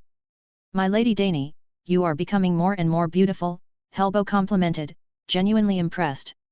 With proper nutrition and love, Dany was blossoming into a lovely and cheerful young lady. Every time Helbo visited, he couldn't help but admire her, but under Viserys' watchful eye, he restrained himself. From the gift box, Helbo produced a dagger with a silver handle adorned with precious stones. This was his gift for Dany. Her violet eyes lit up with delight. "Thank you," she said, her appreciation clear. "Haha, I'm glad you like it," Helbo responded warmly, handing the dagger to Dany with care. "More work?" Viserys asked, sticking his sword into the ground, ready to discuss business. Helbo placed the other gifts on a side table and nodded. "Yes, this is a big deal, but it's not debt collection." Viserys turned to the maid. "Jill, please take Dany to play." "Yes, Lord," Jill responded, leading Dany away. Dany, understanding that her brother was about to discuss business, obediently followed. "Go ahead, what is it?" Viserys asked once they were alone, sitting down at the table. "In the town, there is a workshop that specializes in making whale oil candles. They are recruiting guards," Helbo explained. Viserys, about to take a drink, paused, puzzled. "You found me a guard job." No, Helbo hastily clarified. If it were just a guard, I wouldn't have come to you. There's been trouble at the factory recently. Someone has been causing disturbances at the door. The owner needs guards to ensure normal production for a month and will pay a generous reward afterward. Viserys considered this, recalling historical instances of capitalists hiring private armies. In this medieval-like setting, it wasn't surprising that a factory owner might need thugs for protection. However, he wanted to ensure the workshop's financial stability to avoid working for nothing. You can rest assured, Helbo assured him, this workshop is backed by the shares of Lady Moonshadow Falaya. She will not default on our payment. Moonshadow Falaya? Viserys echoed, intrigued. Chapter 14, The Courtesan of Braavos. When Viserys first arrived in Braavos, he was focused on restoring his kingdom and searching for potential allies. Thus, when Helbo mentioned Falaya, Viserys immediately knew who she was. Falaya, known as Moonshadow, was a prominent figure among the elite courtesans of Braavos. Braavos, with its bustling business community, hosted numerous gatherings, creating a niche for social butterflies who bridged the gap between wealthy businessmen and influential individuals. These high-end courtesans facilitated deals and alliances with their charm and intelligence, sometimes even establishing their own businesses. Reputation was paramount among these courtesans, and they employed protective swordsmen to maintain their honor. These bodyguards came from two main sources: suitors who were deeply in love with the courtesans, or hired swordsmen. The latter were necessary when suitors lacked the skills to defend their honor. These protective swordsmen were similar to the loyal knights who followed noble women in Westeros, such as Yoram Mormont or the leader of the Second Sons. High-end courtesans, like Falaya, were distinct from their lower-end counterparts who traded their bodies for financial gain and could be compared to medieval prostitutes. Falaya, however, was a respected figure with numerous wealthy merchants vying for her favor. She was also a favorite in the 10-day festival's beauty contest, reflecting her high status and wealth. After Helbo's introduction, Viserys immediately accepted the job. He needed to save money to buy dragon eggs and strengthen himself as quickly as possible. Recently, he had a dream of a man in black crossing the sea, which he interpreted as a sign that Robert Baratheon had sent another assassin. In that case, I'll take you there tomorrow. Helbo offered. Of course, no problem. Viserys agreed readily, surprising Helbo. Helbo was uncertain about Viserys taking on the bodyguard job. He knew it wasn't glamorous work, much like debt collection, but he remembered how Viserys had been fixated on restoring his kingdom. The young man's reputation for spending money to entertain himself was well known, making him a laughingstock in Braavos and the Free Cities. Helbo doubted Viserys would be comfortable working as a guard, given the significant difference in prestige. To his surprise, Viserys agreed readily. Is he trying to save up to buy an army? Helbo muttered to himself. It didn't seem to be a very good idea to him. Even after climbing into the carriage, he couldn't help but look back, puzzled by Viserys' eagerness. Helbo had recently expanded his operations, partly due to acquiring Bannergar's shares. His earnings had increased, and he now managed nearly 50 men, none of whom matched Viserys' prowess. He had moved into a better house with water piped in directly from the Long Canal, a status symbol in Braavos. Viserys had considered the same for his home but abandoned the idea upon learning the pipes were made of lead. He tried to persuade Helbo of the health risks, but Helbo saw it as a mark of status and dismissed his concerns. As the saying goes, it's hard to convince a stubborn mind. Viserys had to respect Helbo's decision, even if he disagreed with it. The next day, Helbo arrived in his carriage to pick up Viserys. Anticipating potential conflicts, Viserys was prepared. He wore a suit of leather armor, with a dagger and crossbow at his waist and a pair of two-handed swords on his back. His constitution was nearing the level of a healthy adult, and he wondered if reaching the next level would bring a similar surge of strength as his skill advancements. If Viserys had once resembled a tall but bare sapling upon his first arrival in Braavos, he now stood like a spear. His body was straight, and after cutting his hair short, his facial features appeared less sinister and more handsome. "Brother, when will you be back?" Dany asked, already reluctant to let him go before he had even left the house. "Maybe it will be a few days. You should study more, practice more, eat fewer snacks, sleep more, and don't run around," Viserys replied. "Oh." Dany nodded, having begged him to take her along the previous night, but he had refused. To ensure her safety, Viserys instructed Helbo to leave someone behind to keep watch and maintain constant contact. He could return home immediately if anything happened. Soon, the two of them arrived at a small harbor. Take the boat. It's only 3 iron coins to Greenwater town. 1, 2, 1, 2. Fresh onions. Just arrived from the mainland. Hey, Lord. As a city of 1,000 islands, Braavos had a dense network of waterways. Shipping was an integral part of life. Boatmen touted their services, bare-chested porters hauled goods, and vendors hawked their wares. Even prostitutes flirted with potential customers. Viserys and Helbo walked through the bustling crowd and boarded a boat at a small harbor. Bald Regis was giving a speech to a group of newcomers when he saw Viserys and Helbo arrive. He quickly put on a somewhat cheap smile. Lord Viserys, Lord Helbo. When Viserys first joined Helbo, Regis had been a bit upset. He thought Viserys had ambushed him and didn't believe that he had killed the fierce fish Bannergar. Viserys had volunteered to accept his challenge at any time. Initially, Regis held his own due to his weight, but as time passed, Viserys easily knocked him down with just one hand. Afterwards, Viserys taught him a few tricks, earning Regis's respect and admiration even more than his boss, Helbo. Viserys glanced down and saw about 30 people in total, with 4 boats between them. He and Helbo sat in one boat while the others filled the remaining boats. Although it was a bit crowded, no one complained. Stretching out their legs was a privilege reserved for the big boss. Among the group, Viserys stood out. Not only was he tall and well-proportioned, but his silver hair was also eye-catching. Along the way, young wives and girls couldn't help but take a second look. Soon, someone recognized his identity. Don't stare, silly girl. He's the fierce fish eater.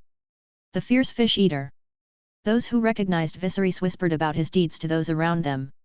Some timid girls covered their mouths, looking at him in disbelief. A young man who appeared gentle and scholarly could actually be so ruthless. However, once they left the town of Bitterwell, Viserys' reputation was not as well known. By noon, Helbo and his party arrived in the town of White Sails, where the candle workshop was located. On the shore, a middle-aged man with a bald head and grey hair waited with a few people. Helbo saw them first and stood up to greet them. The middle-aged man slightly bowed with his hands on his chest, then personally came forward to greet him. Chapter 15, Professional Meeting. The owner of the workshop was a bald, middle-aged man named Morel. His face bore 2 deep wrinkles between his eyebrows, as if he carried a lot of pent-up frustration.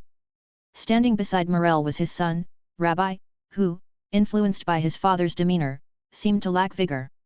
Even managing a smile was a struggle for him. Helbo, why did you bring such a young man here?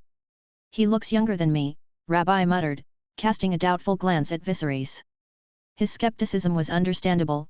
Viserys looked far too young, especially with his short hair making him appear more like a half-grown boy than a seasoned leader. Although he had an appealing look, he resembled more a squire than a knight ready for command. Morel shared his son's reservations. In his view, the shiny-headed Regis seemed more reassuring than Viserys. Seeing Viserys in the center of the group from a distance made Morel and his son uneasy. However, changing their minds now would affect their reputation as businessmen and upset Helbo, so they had to proceed as planned. Okay, don't say that again, Morel pressed, warning his son. He straightened his clothes, cleared his throat, and walked towards Viserys and the others. Lord Helbo, you've finally arrived. I can finally relax now. Morel greeted Helbo, extending his hand. Helbo, however, did not immediately take Morel's hand. Instead, he looked around at the workshop. Your workshop is really huge. It would take 2 hours to walk around it, he remarked, pulling himself together and projecting the image Morel wanted to see. A traditional merchant like Morel needed to appear honest and trustworthy, while a security provider like Helbo needed to project strength and reassurance. Morel calmly withdrew his hand, then addressed the people behind him. Oh, no, no.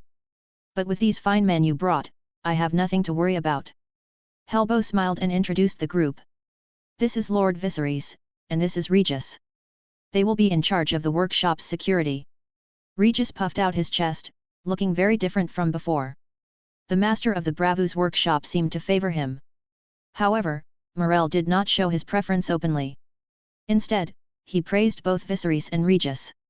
Rabbi, standing behind his father, also remained quiet, feeling that the name Viserys was familiar but not knowing where he had heard it before. I have prepared some fine wine for you. Please follow me, Morel invited. Yes, Let's go. Helbo responded enthusiastically, walking at the front with Morel by his side.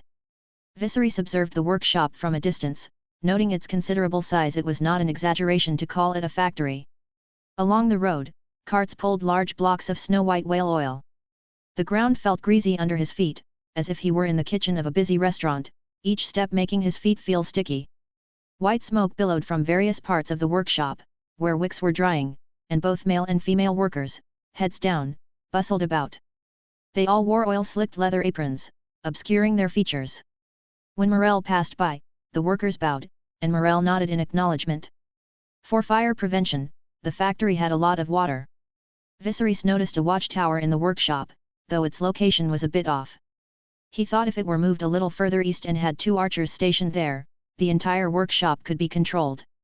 After walking for about 20 minutes, they arrived at the back of the factory, where the environment was noticeably better. Most of Helbo's men were taken to a more spacious area by Rabbi, while only Helbo, Viserys, and Regis joined Morel for dinner. "This is wine from the arbor. Try it," Morel said, pouring a pale golden liquid for the 3 of them. "The arbor in Westeros, vassal of Highgarden. Their fleet is powerful, and the grandmother of the little Rose is from House Redwine in the arbor," Viserys noticed, sipping the wine as information about arbor flashed through his mind. After 3 rounds of wine, Morel began to reveal his worries. In half a year, the 10-day festival would be held in Braavos, an event occurring every 3 years. During the festival, a large number of candles would be consumed, and the festival's costs in terms of supplies were immense. Behind each supply was an unimaginable profit. The cost of candles alone exceeded 30,000 gold dragons, not to mention alcohol, clothing, and other goods. "I have to produce enough candles to secure a sufficient market share. Otherwise, after the celebration is over, this workshop might not survive," Morel said bitterly, pouring himself another glass of wine. Helbo, standing next to Morel, slammed his glass down on the table and shouted, "Don't worry, we'll make sure your production runs smoothly." "Thank you. I truly appreciate it," Morel responded excitedly, quickly toasting the group. At this point, Viserys spoke up, "Do you have a floor plan of the workshop that I could take a look at?" "No problem. When do you need it?" Morel asked. "As soon as possible," Viserys replied. Though Morel was in his 50s and Viserys was barely 15, he agreed to Viserys' request out of respect for Helbo. However, as Rabbi handed the floor plan to his father, he shared some disturbing news. "He is Viserys Targaryen, the Beggar King from Westeros," Rabbi exclaimed, looking at Viserys with resentment. Morel's face soured at the revelation. While the common people of Braavos might not recognize the name, the upper and middle classes of Braavos and indeed the entire free cities knew of him. He was infamous for selling his mother's crown and hosting a banquet for a group of sellsword leaders, only to be tricked. "Can such a person really protect my workshop?" Morel wondered, his hopes, which had just been raised, collapsing by half. Chapter 16, The Second Brother's Surprise. However, given the circumstances, Morel could only comfort himself. He noted that both Helbo and Regis seemed to respect the Beggar King greatly. Perhaps this descendant of the Targaryens truly possessed some unique talents. With a sigh, Morel sent his son away and tried to maintain a positive outlook. Viserys was unaware of Morel and his son's reservations. He only knew that this job suited him perfectly. After receiving the map, he went straight to the workshop to study it. The workshop was situated on a hill with a lower elevation to the east and a waterway to the south. The workshop's sewage had turned the waterway murky, but in these medieval times, providing jobs and feeding people took precedence over environmental concerns. Viserys quickly devised a plan for sentry posts and patrol routes. He divided the more than 30 people into 2 groups, with him and Regis each leading a team in 2 shifts. Initially, Morel shared his son's skepticism about Viserys' abilities.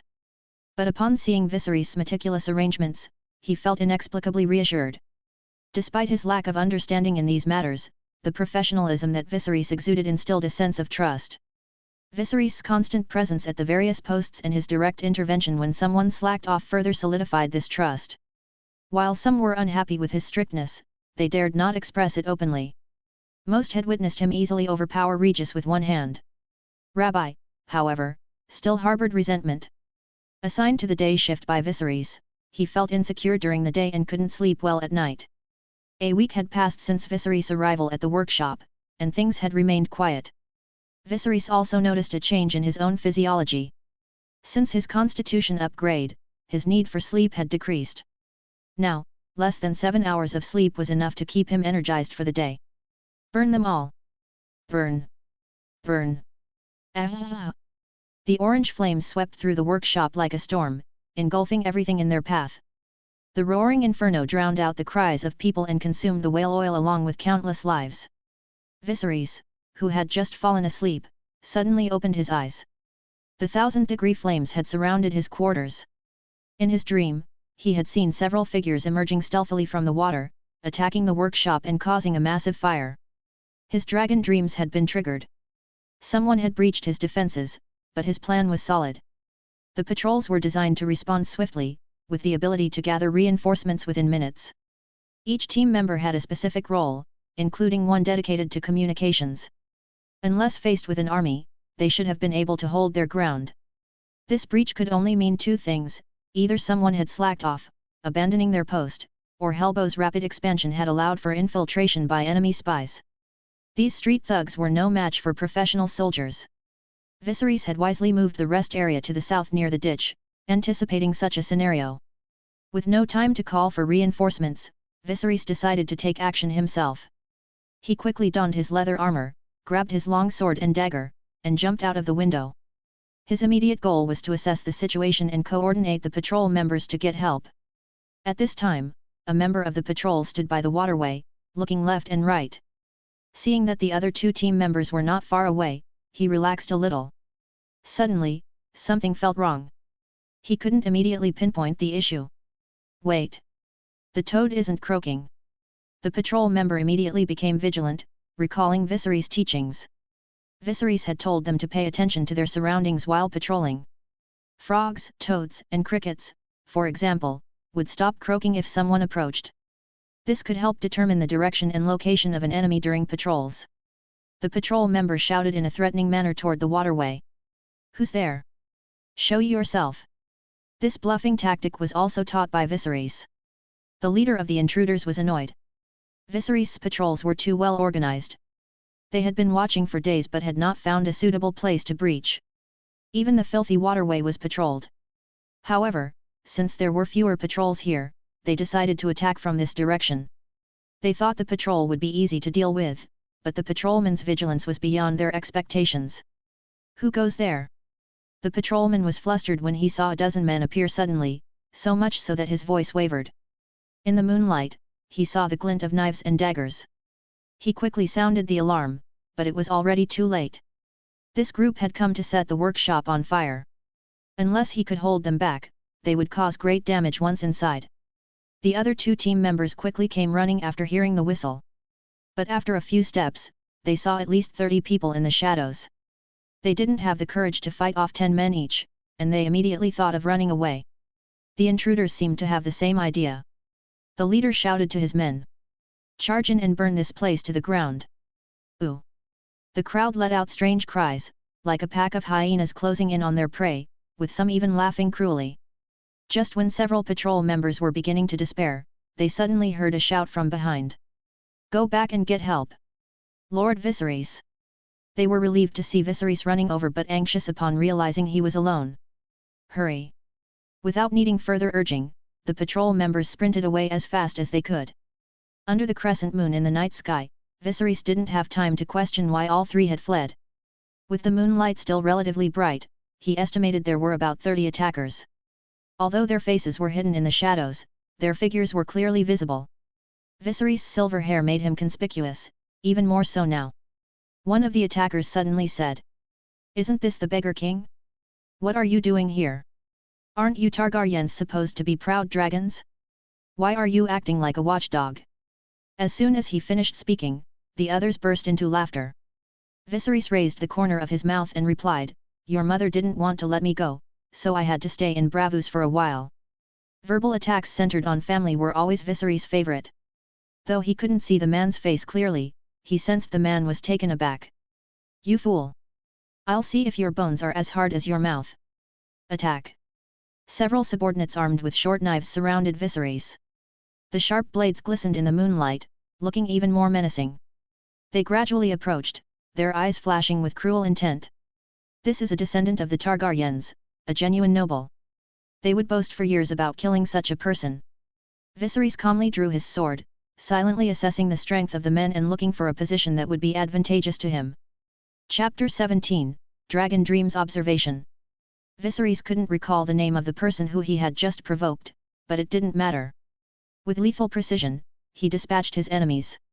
His master-level combat skills allowed him to move with such speed and efficiency that his opponents saw nothing but the cold gleam of his blade. In less than a minute, 6 or 7 men lay dead on the ground. One particularly unfortunate soul had his head severed, the gruesome trophy rolling to the feet of the instigator. This man, a mercenary named Radman, had once been a guest at Viserys' banquet.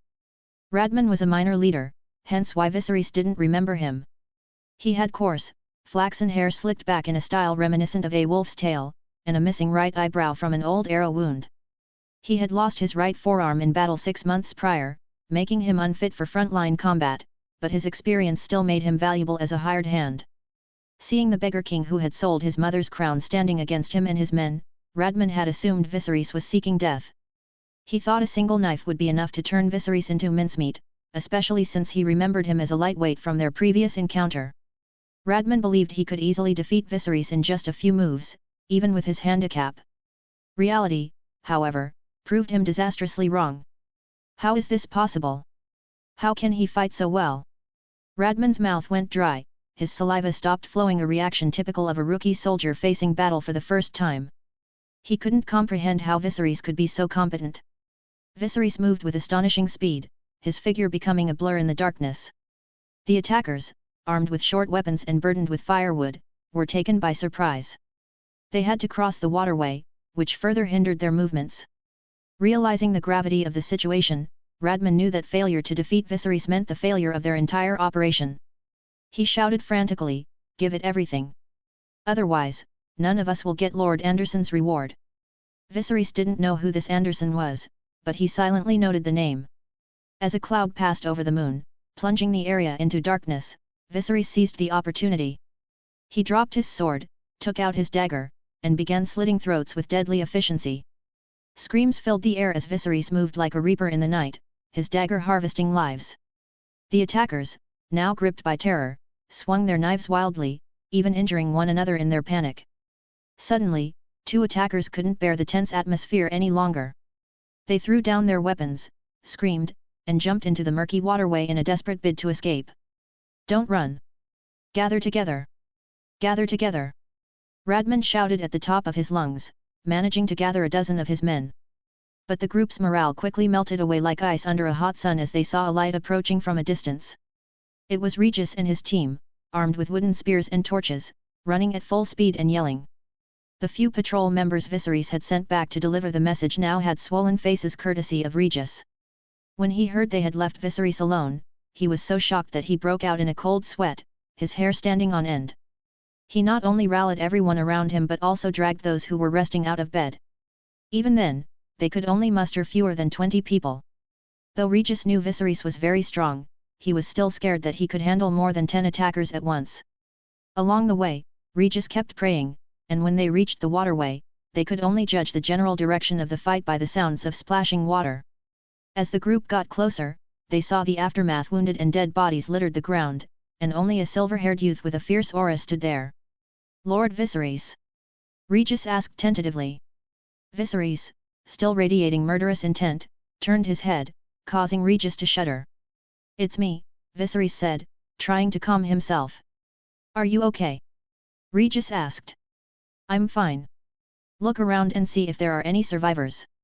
Deal with them later." Viserys then turned and left. Regis was shocked by the scene before him, the bodies lying on the ground and the ones still groaning in pain. Although he didn't know how many had escaped, he estimated there had been at least 30 attackers. That meant Viserys had single-handedly stopped an attack by 30 men. This realization made Regis gasp in astonishment. All of this was done by Lord Viserys. Regis muttered in disbelief. "Of course, there's only one lord here," one of the other team members said, sharing in the awe. Oh! Many of the team members had never seen such a bloody scene before, and the strong smell of blood caused some to vomit uncontrollably. "Regis, snapping out of his shock, yelled at the others, "There are dead bodies here. Hurry up and clean this up." The team members sprang into action, gathering the bodies scattered on the ground. Regis couldn't help but realize that Viserys was far stronger than he had ever imagined. When Viserys had been teaching him sword skills and training methods, Regis had been skeptical. Crawling on the ground and adopting strange stances seemed pointless to him. But now, seeing the aftermath of Viserys' fight, he believed. If he could someday have even half of Viserys' strength, he would consider himself very fortunate. Meanwhile, back in his room, Viserys began to reflect on the recent battle. The victory had been a combination of favorable conditions and good tactics. The attackers were unprepared, his long weapon gave him an advantage, and the environment worked in his favor. However, he knew that if the circumstances had been different, he could have easily been injured or worse. In this era, injuries were particularly dangerous, especially during the long summer when infections were common. Caution was everything. Viserys opened his panel to check his progress and noticed that his Dragon Dream skill had improved significantly. Dragon Dreams. Ordinary, 296/300, plus. In the past 3 months, his proficiency had increased by 20 points. It seemed the skill had just refreshed for the new day. He added the remaining 5 points to Dragon Dreams, and a strange sensation rippled through his mind. Dragon Dreams. Proficient, 1/1000, plus. For a moment, Viserys felt a clearer perception of future events. Previously, he had only passively perceived impending danger through his dreams. Now, it seemed he could actively predict movements and threats through his dreams. With some time left before dawn, Viserys decided to test his newfound ability. He recalled the recent dream of a black-clad assassin crossing the sea and focused his mind, hoping to see where the man was now. Chapter 18, Brother is Too Cold. Viserys stretched out on the bed, gradually relaxing. The adrenaline from the recent battle still coursed through his veins, making his heart pound and the vivid images of the fight replay in his mind. Sleep didn't come easily. He tossed and turned for nearly half an hour before finally drifting off. In his dream, Viserys found himself on a dark, undulating sea. The sky was lightening, signaling dawn, but the sea remained dark and turbulent, as if recovering from a storm.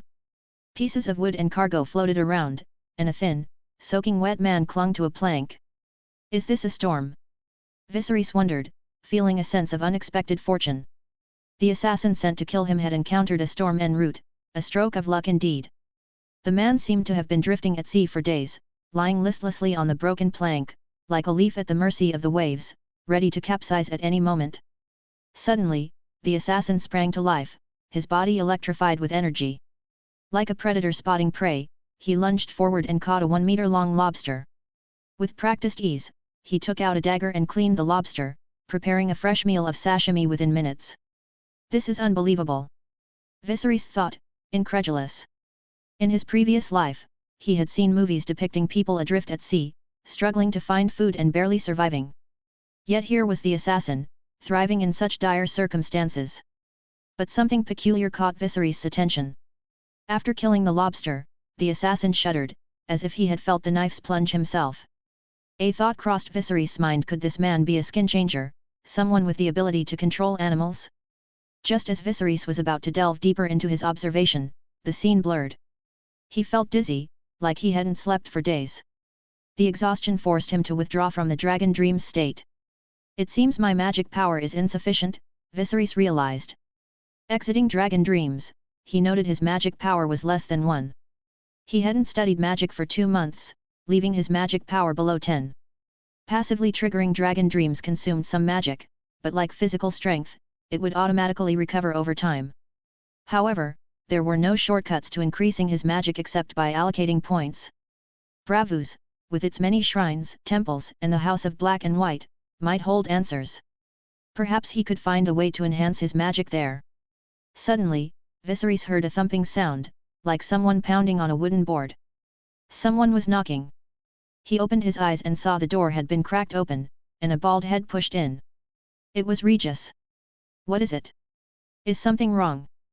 Viserys asked, not bothering to get out of bed. You were sleeping? Regis asked, somewhat surprised. I was just falling asleep, Viserys replied. Seeing that Viserys had actually been asleep, Regis was taken aback. He thought to himself, Viserys is incredible. He just killed a dozen people and now he's sleeping. Oh, I thought you were injured, so I came in to check on you. Go back to sleep, Regis said. Viserys knew Regis meant no harm, so he remained relaxed. He waved his hand dismissively and turned over to go back to sleep. Regis gently closed the door and stepped back out, the admiration in his eyes deepening. Viserys found the method of tracking through dreams too exhausting. He wanted to continue the dream, but with his magic depleted, he couldn't. He fell asleep almost immediately. He slept until noon the next day, undisturbed. No one dared to interrupt his peaceful slumber. Regis took it upon himself to watch over him. That night, the master of the workshop, Morel, was not present due to other matters. However, he learned of the events shortly before dawn and hurried back. He was relieved to see the workshop undamaged. Lord Regis, what happened? Was anyone hurt? Morel asked, concerned. Regis glanced at Morel, impressed that his first concern was for the people rather than the workshop. The attackers were driven back by us, or rather by Lord Viserys. Lord Viserys? Morel repeated, confused, looking at his equally perplexed son. He thought, didn't you say dozens of people came last night? Could Viserys have stopped them all by himself? That half-grown boy? Whether others believed it or not, Morel and his son were skeptical. Either they heard wrong and there weren't dozens of attackers, or something extraordinary had happened. After all, wasn't Regis supposed to be in charge at night? Why did Viserys repel the attackers? Ignoring the father and son's doubts, Regis led them to the room where the attackers were held. Inside, there were 7 or 8 bodies and 4 or 5 injured people lying on the floor. These are, all. The sight of such a tragic scene made Morel turn pale. Regis wondered why the usually composed father and son were now stuttering. These are the attackers. They were all killed by Lord Viserys, Regis said with a hint of pride, as if he had killed them himself. I'll leave the rest to you. Lord Viserys is still resting, so don't disturb him. Regis then turned to leave. At this moment, Rabbi suddenly remembered something and hurriedly asked, is Lord Viserys injured? No, he's fine, Regis replied. The father and son were stunned. They couldn't fathom what kind of person they had hired. He had killed a dozen people in one night and emerged unscathed. He was a monster. Rabbi suddenly remembered what a friend of his, a water dancer, had told him. A master swordsman is very sensitive to the reactions of others. They even notice the slightest facial expression. Rabbi realized that his attitude towards Viserys had been disrespectful. He suddenly felt a pang of fear. Should we prepare some gifts for him? He suggested to his father. Morel nodded, indicating that he would take care of it. Helbo learned the news a little later. When he discovered that Viserys had killed more than a dozen people on his own, his reaction was even more exaggerated than Morel and his sons. He immediately prepared a banquet to honor Viserys and gathered some gifts. He knew the news would spread quickly. When it did, his own business would benefit, and his influence might even expand further. He absolutely could not let such a valuable asset slip away. As for those who were killed, they were naturally not a problem. It was a serious crime to raid someone's workshop at night. And he wouldn't let Viserys take the blame for all these deaths. He could just pin it on someone else. He had done this many times before. Dany only learned about the incident after hearing Morel's account. While others were shocked and admired Viserys for killing dozens of people, Dany was terrified. Later, when no one was around, she worriedly checked Viserys' body, relieved only when she was certain he wasn't injured. Chapter 19, Plot after Plot. The burden of using dragon dreams to perform active divination was not small, and it took until the afternoon for Viserys to recover his energy. As he opened the door, he found Rabbi waiting outside. The enthusiasm in his demeanor was a stark contrast to their first meeting. Lord Viserys. Goodman Rabbi, what brings you here? Come on in. Viserys ushered him into the house, already guessing the reason for his visit but asking nonetheless. I have come to thank you. Thank me. Viserys remembered Rabbi's initial lukewarm attitude but chose to play along. You are too kind. It was my duty. No, no, no. Your martial arts skills are extraordinary, yet you remain so humble. You are my role model. The Titan of Braavos may be a guardian, but last night, you were the Titan of our workshop. Viserys found Rabbi's flattery amusing but kept a straight face. Rabbi continued, explaining that he and his father had prepared a simple feast and hoped Viserys would join them in the evening. "Here is a small token of our appreciation. Please do come." Rabbi handed him a box with a sapphire inlaid clasp, hinting at valuable contents inside. "No problem, but what about the guards at the workshop?" Viserys inquired. Rabbi quickly responded, "You might not be aware during your rest, but the mayor is taking this incident very seriously. He has sent a team of guards here, ensuring no one will dare to target the workshop for the next few days." Viserys nodded, reassured by the involvement of the authorities. He doubted Rabbi and his father would suffer financially due to the presence of the guards. "In that case, allow me to freshen up a bit." "It's already been prepared for you," Rabbi said.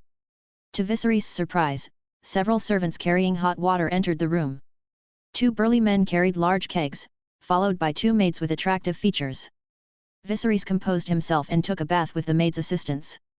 Thanks to the system's enhancements, his body was well proportioned with smooth muscle lines, almost 60 but looking far younger. The maids seemed to enjoy their task, their gazes appreciative as they carefully wiped every inch of his skin with towels. Perhaps due to the original Viserys' frequent indulgence in such services, he felt no discomfort being naked, even under the maids' attentive care. He changed into clean clothes with the help of the maids, and outside, a carriage and horses had been waiting for quite some time. The sky had darkened, and the sun's rays were fading on the distant mountains. He wondered if Bannergar had finished his work yet. Accompanied by Rabbi, Viserys walked through the flat streets of the wealthy district and arrived at a grand courtyard. From a distance, he could already sense the excitement emanating from within. Bright white light poured out of the mansion, giving the initial impression of a fire. But as they entered, the true source of the light became clear, and it was breathtaking. Hundreds of candles lit up the courtyard, making it as bright as day. For a moment, Viserys was so captivated by the sight that he felt as if he had returned to his previous world. 3 long tables were set up, laden with an abundance of food. Not far away, a group of musicians played lively tunes, and a dozen servants bustled about, attending to the guests. Rabbi and his father had invited all the team members, who were making a ruckus and stuffing their faces with food. Regis stood out, larger than the others, wearing a lilac jacket. He danced around, animatedly recounting the battle, making it seem as if he had single-handedly repelled the attackers. Helbo, who had been watching the door, was the first to notice Viserys' arrival. He stood up and tapped his glass with a fork, producing a clear sound that silenced the noisy feast. "Hey, look! It's our hero, Lord Viserys. Let's drink a toast to him." The crowd quieted down, and those who had been flirting with the maids quickly stopped. They all turned towards Viserys, raising their glasses in his honor. Helbo handed Viserys a glass of wine. Just as he was about to take a sip, several men came up behind him and lifted him into the air. "Viserys! Viserys! Viserys! Viserys! Viserys! Viserys!" The name echoed throughout the courtyard as they carried him around, celebrating his bravery. They finally set him down after the 3rd lap, to the sound of hearty cheers. "To the bravery of Lord Viserys." Morel proposed another toast. "Bravery!" The team members echoed, raising their glasses once more. Viserys knew he had to say something meaningful on such an occasion. Though not particularly skilled in public speaking, he tried to recall the demeanor of his old instructor. He raised his glass and began. "Everyone, your hard work over the past few days has been commendable. It is because of our unity and determination that the workshop has remained safe and sound. Together, we are like a blazing fire, strong and unstoppable. Apart, we are like stars, shining brightly in our own right. Let us continue to grow, become stronger, and create new glories." The speech was a bit awkward even for Viserys himself, but Morel and Helbo were impressed. His noble background gave his words a certain authority, and the atmosphere grew even more spirited. As the festivities continued, Viserys and the other leaders gathered in a more private setting to discuss matters further. "Do you know who Anderson is?" "I heard that name from those people," Viserys asked, now surrounded only by Helbo and the Morel. "Anderson?" Rabbi looked puzzled, but Morel and Helbo exchanged glances, a silent understanding passing between them. "Anderson? Could it be him?" Morel frowned, the lines on his forehead deepening. "Is there a problem with him?" Helbo asked, setting his wine glass down.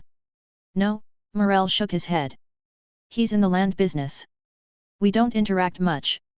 Viserys observed them carefully, feeling a bit like an outsider. The previous night's battle had been intense, and the heavy losses meant it would be difficult for Morel's enemies to organize another similar attack. With most of his mission accomplished, Viserys felt that the fate of the workshop was no longer his concern as long as he received his payment. The next day, Helbo approached Viserys with an apologetic expression, making him realize that the situation he was involved in was more complicated than it had initially seemed. Chapter 20, Illyrio. In the courtyard, Dany practiced swordsmanship under the guidance of a skilled water dancer swordsman. Meanwhile, Viserys conversed with Helbo about the workshop's current situation. Lady Phalia and another lady named Gortave are both popular candidates for the beauty pageant at the 10-day celebration, Helbo began, sharing the latest gossip. Fernan seems to be Gortave's supporter. Gortave once said she would build a new theatre in Greenwater Town. And the most suitable place in Greenwater Town. Helbo continued, piecing together information he had gathered over the past few days. Morel's workshop is in a bad situation. Many skilled workers have left, and it seems they lost a lot of money when they bought whale oil, he concluded. Helbo then turned to Viserys, his expression filled with regret. Viserys, it's all my fault. We've expanded too quickly. He kept apologizing, assuring Viserys that he would find a way to pay his share of the compensation. Viserys, however, sat in his chair, deep in thought. I heard there will be a tournament at the 10-day celebration. I want to sign up, Viserys suddenly announced. Helbo's heart sank. Was Viserys hit in the head? The prize for the tournament was generous, but the competition was fierce, attracting sword masters who had been honing their skills for decades. The tournaments were dangerous, with deaths occurring almost every time. Helbo tried to dissuade him. You haven't been in Braavos long enough to know, but every tournament brings out a new crop of sword masters, and almost every time someone dies in the arena. Helbo warned. My goal is not to win the championship. I have other plans, Viserys reassured him. In fact, Viserys wasn't fooling Helbo. After spending more than 3 months in this world, he had sensed some subtle changes.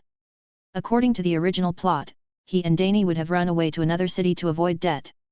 But because of his transmigration, Viserys not only stayed in Braavos, but he was also thriving. He sensed that the assassin newly sent by Robert was quite capable. According to the images in his dream, the assassin had been drifting at sea for at least 10 days, showing his toughness. Robert had been on the throne for more than 10 years, spending all his time partying and drinking, and racking up a huge debt. Now, he had been in power for less than 8 years, and the financial situation had not yet deteriorated to the point of being out of control. What if he found that Viserys was growing up too fast and decided to bite the bullet and pay the faceless men hundreds of thousands of gold dragons to assassinate him? The headquarters of the faceless men, the House of Black and White, was in Braavos. Viserys hoped to raise his value as much as possible through the tournament, making the price Robert would have to pay for his assassination prohibitively high. The remnants of the former dynasty might be far away, but the gold coins in front of Robert were not. Viserys believed this possibility was very high. After all, when the Mother of Dragons was pregnant in the original story, Robert hadn't bothered to find the faceless men. Now, it was even less likely. Viserys was confident that in 3 months, his constitution would improve significantly, allowing him to fully display his sword skills. At the same time, the water dancer swordsman teaching Dany was also gaining knowledge and skill from their sessions. He would likely achieve a good ranking in the upcoming competition. Viserys had heard that the champion of the swordsmanship competition would be awarded a Valyrian steel sword, while the poetry competition champion would receive a dragon egg. These were generous prizes from Braavos, and though it was just a rumor, the value of the final prize was expected to be substantial. If he could win a lot of money through the competition, Viserys planned to take Dany and leave Braavos. He would hide and bide his time, eventually changing his appearance and joining a mercenary group. With the money earned, he could buy more dragon eggs. 3 were not enough, he needed at least 5. In a few years, Dany would hatch the dragons, and they would retrace the Mother of Dragons' path to glory. Of course, the part about marrying the Horse Lord would be omitted. Viserys was confident he could command a 1,000-man mercenary group within a few years, all without selling his sister. After hatching the dragons, he would go directly to Astapor in Slaver's Bay to recruit those who sought vengeance. These plans, however, he kept to himself. To Helbo, he only mentioned his intention to participate in the tournament.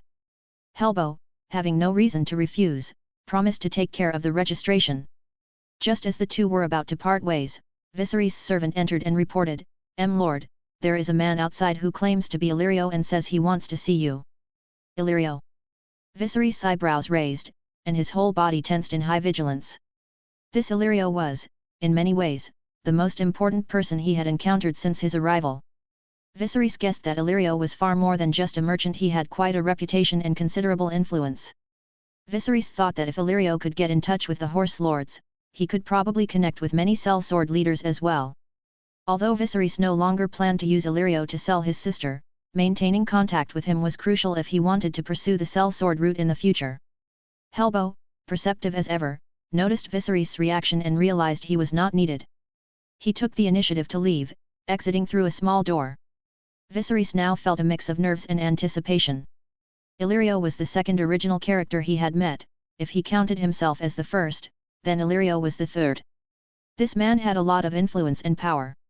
He turned to the maid and said, Jill, tell Dany that today's lesson is over. Take her to change and wait in the drawing room. Yes, Lord, Jill replied. Viserys took a deep breath, changed into a silver coat provided by the servant, and walked straight to the front door.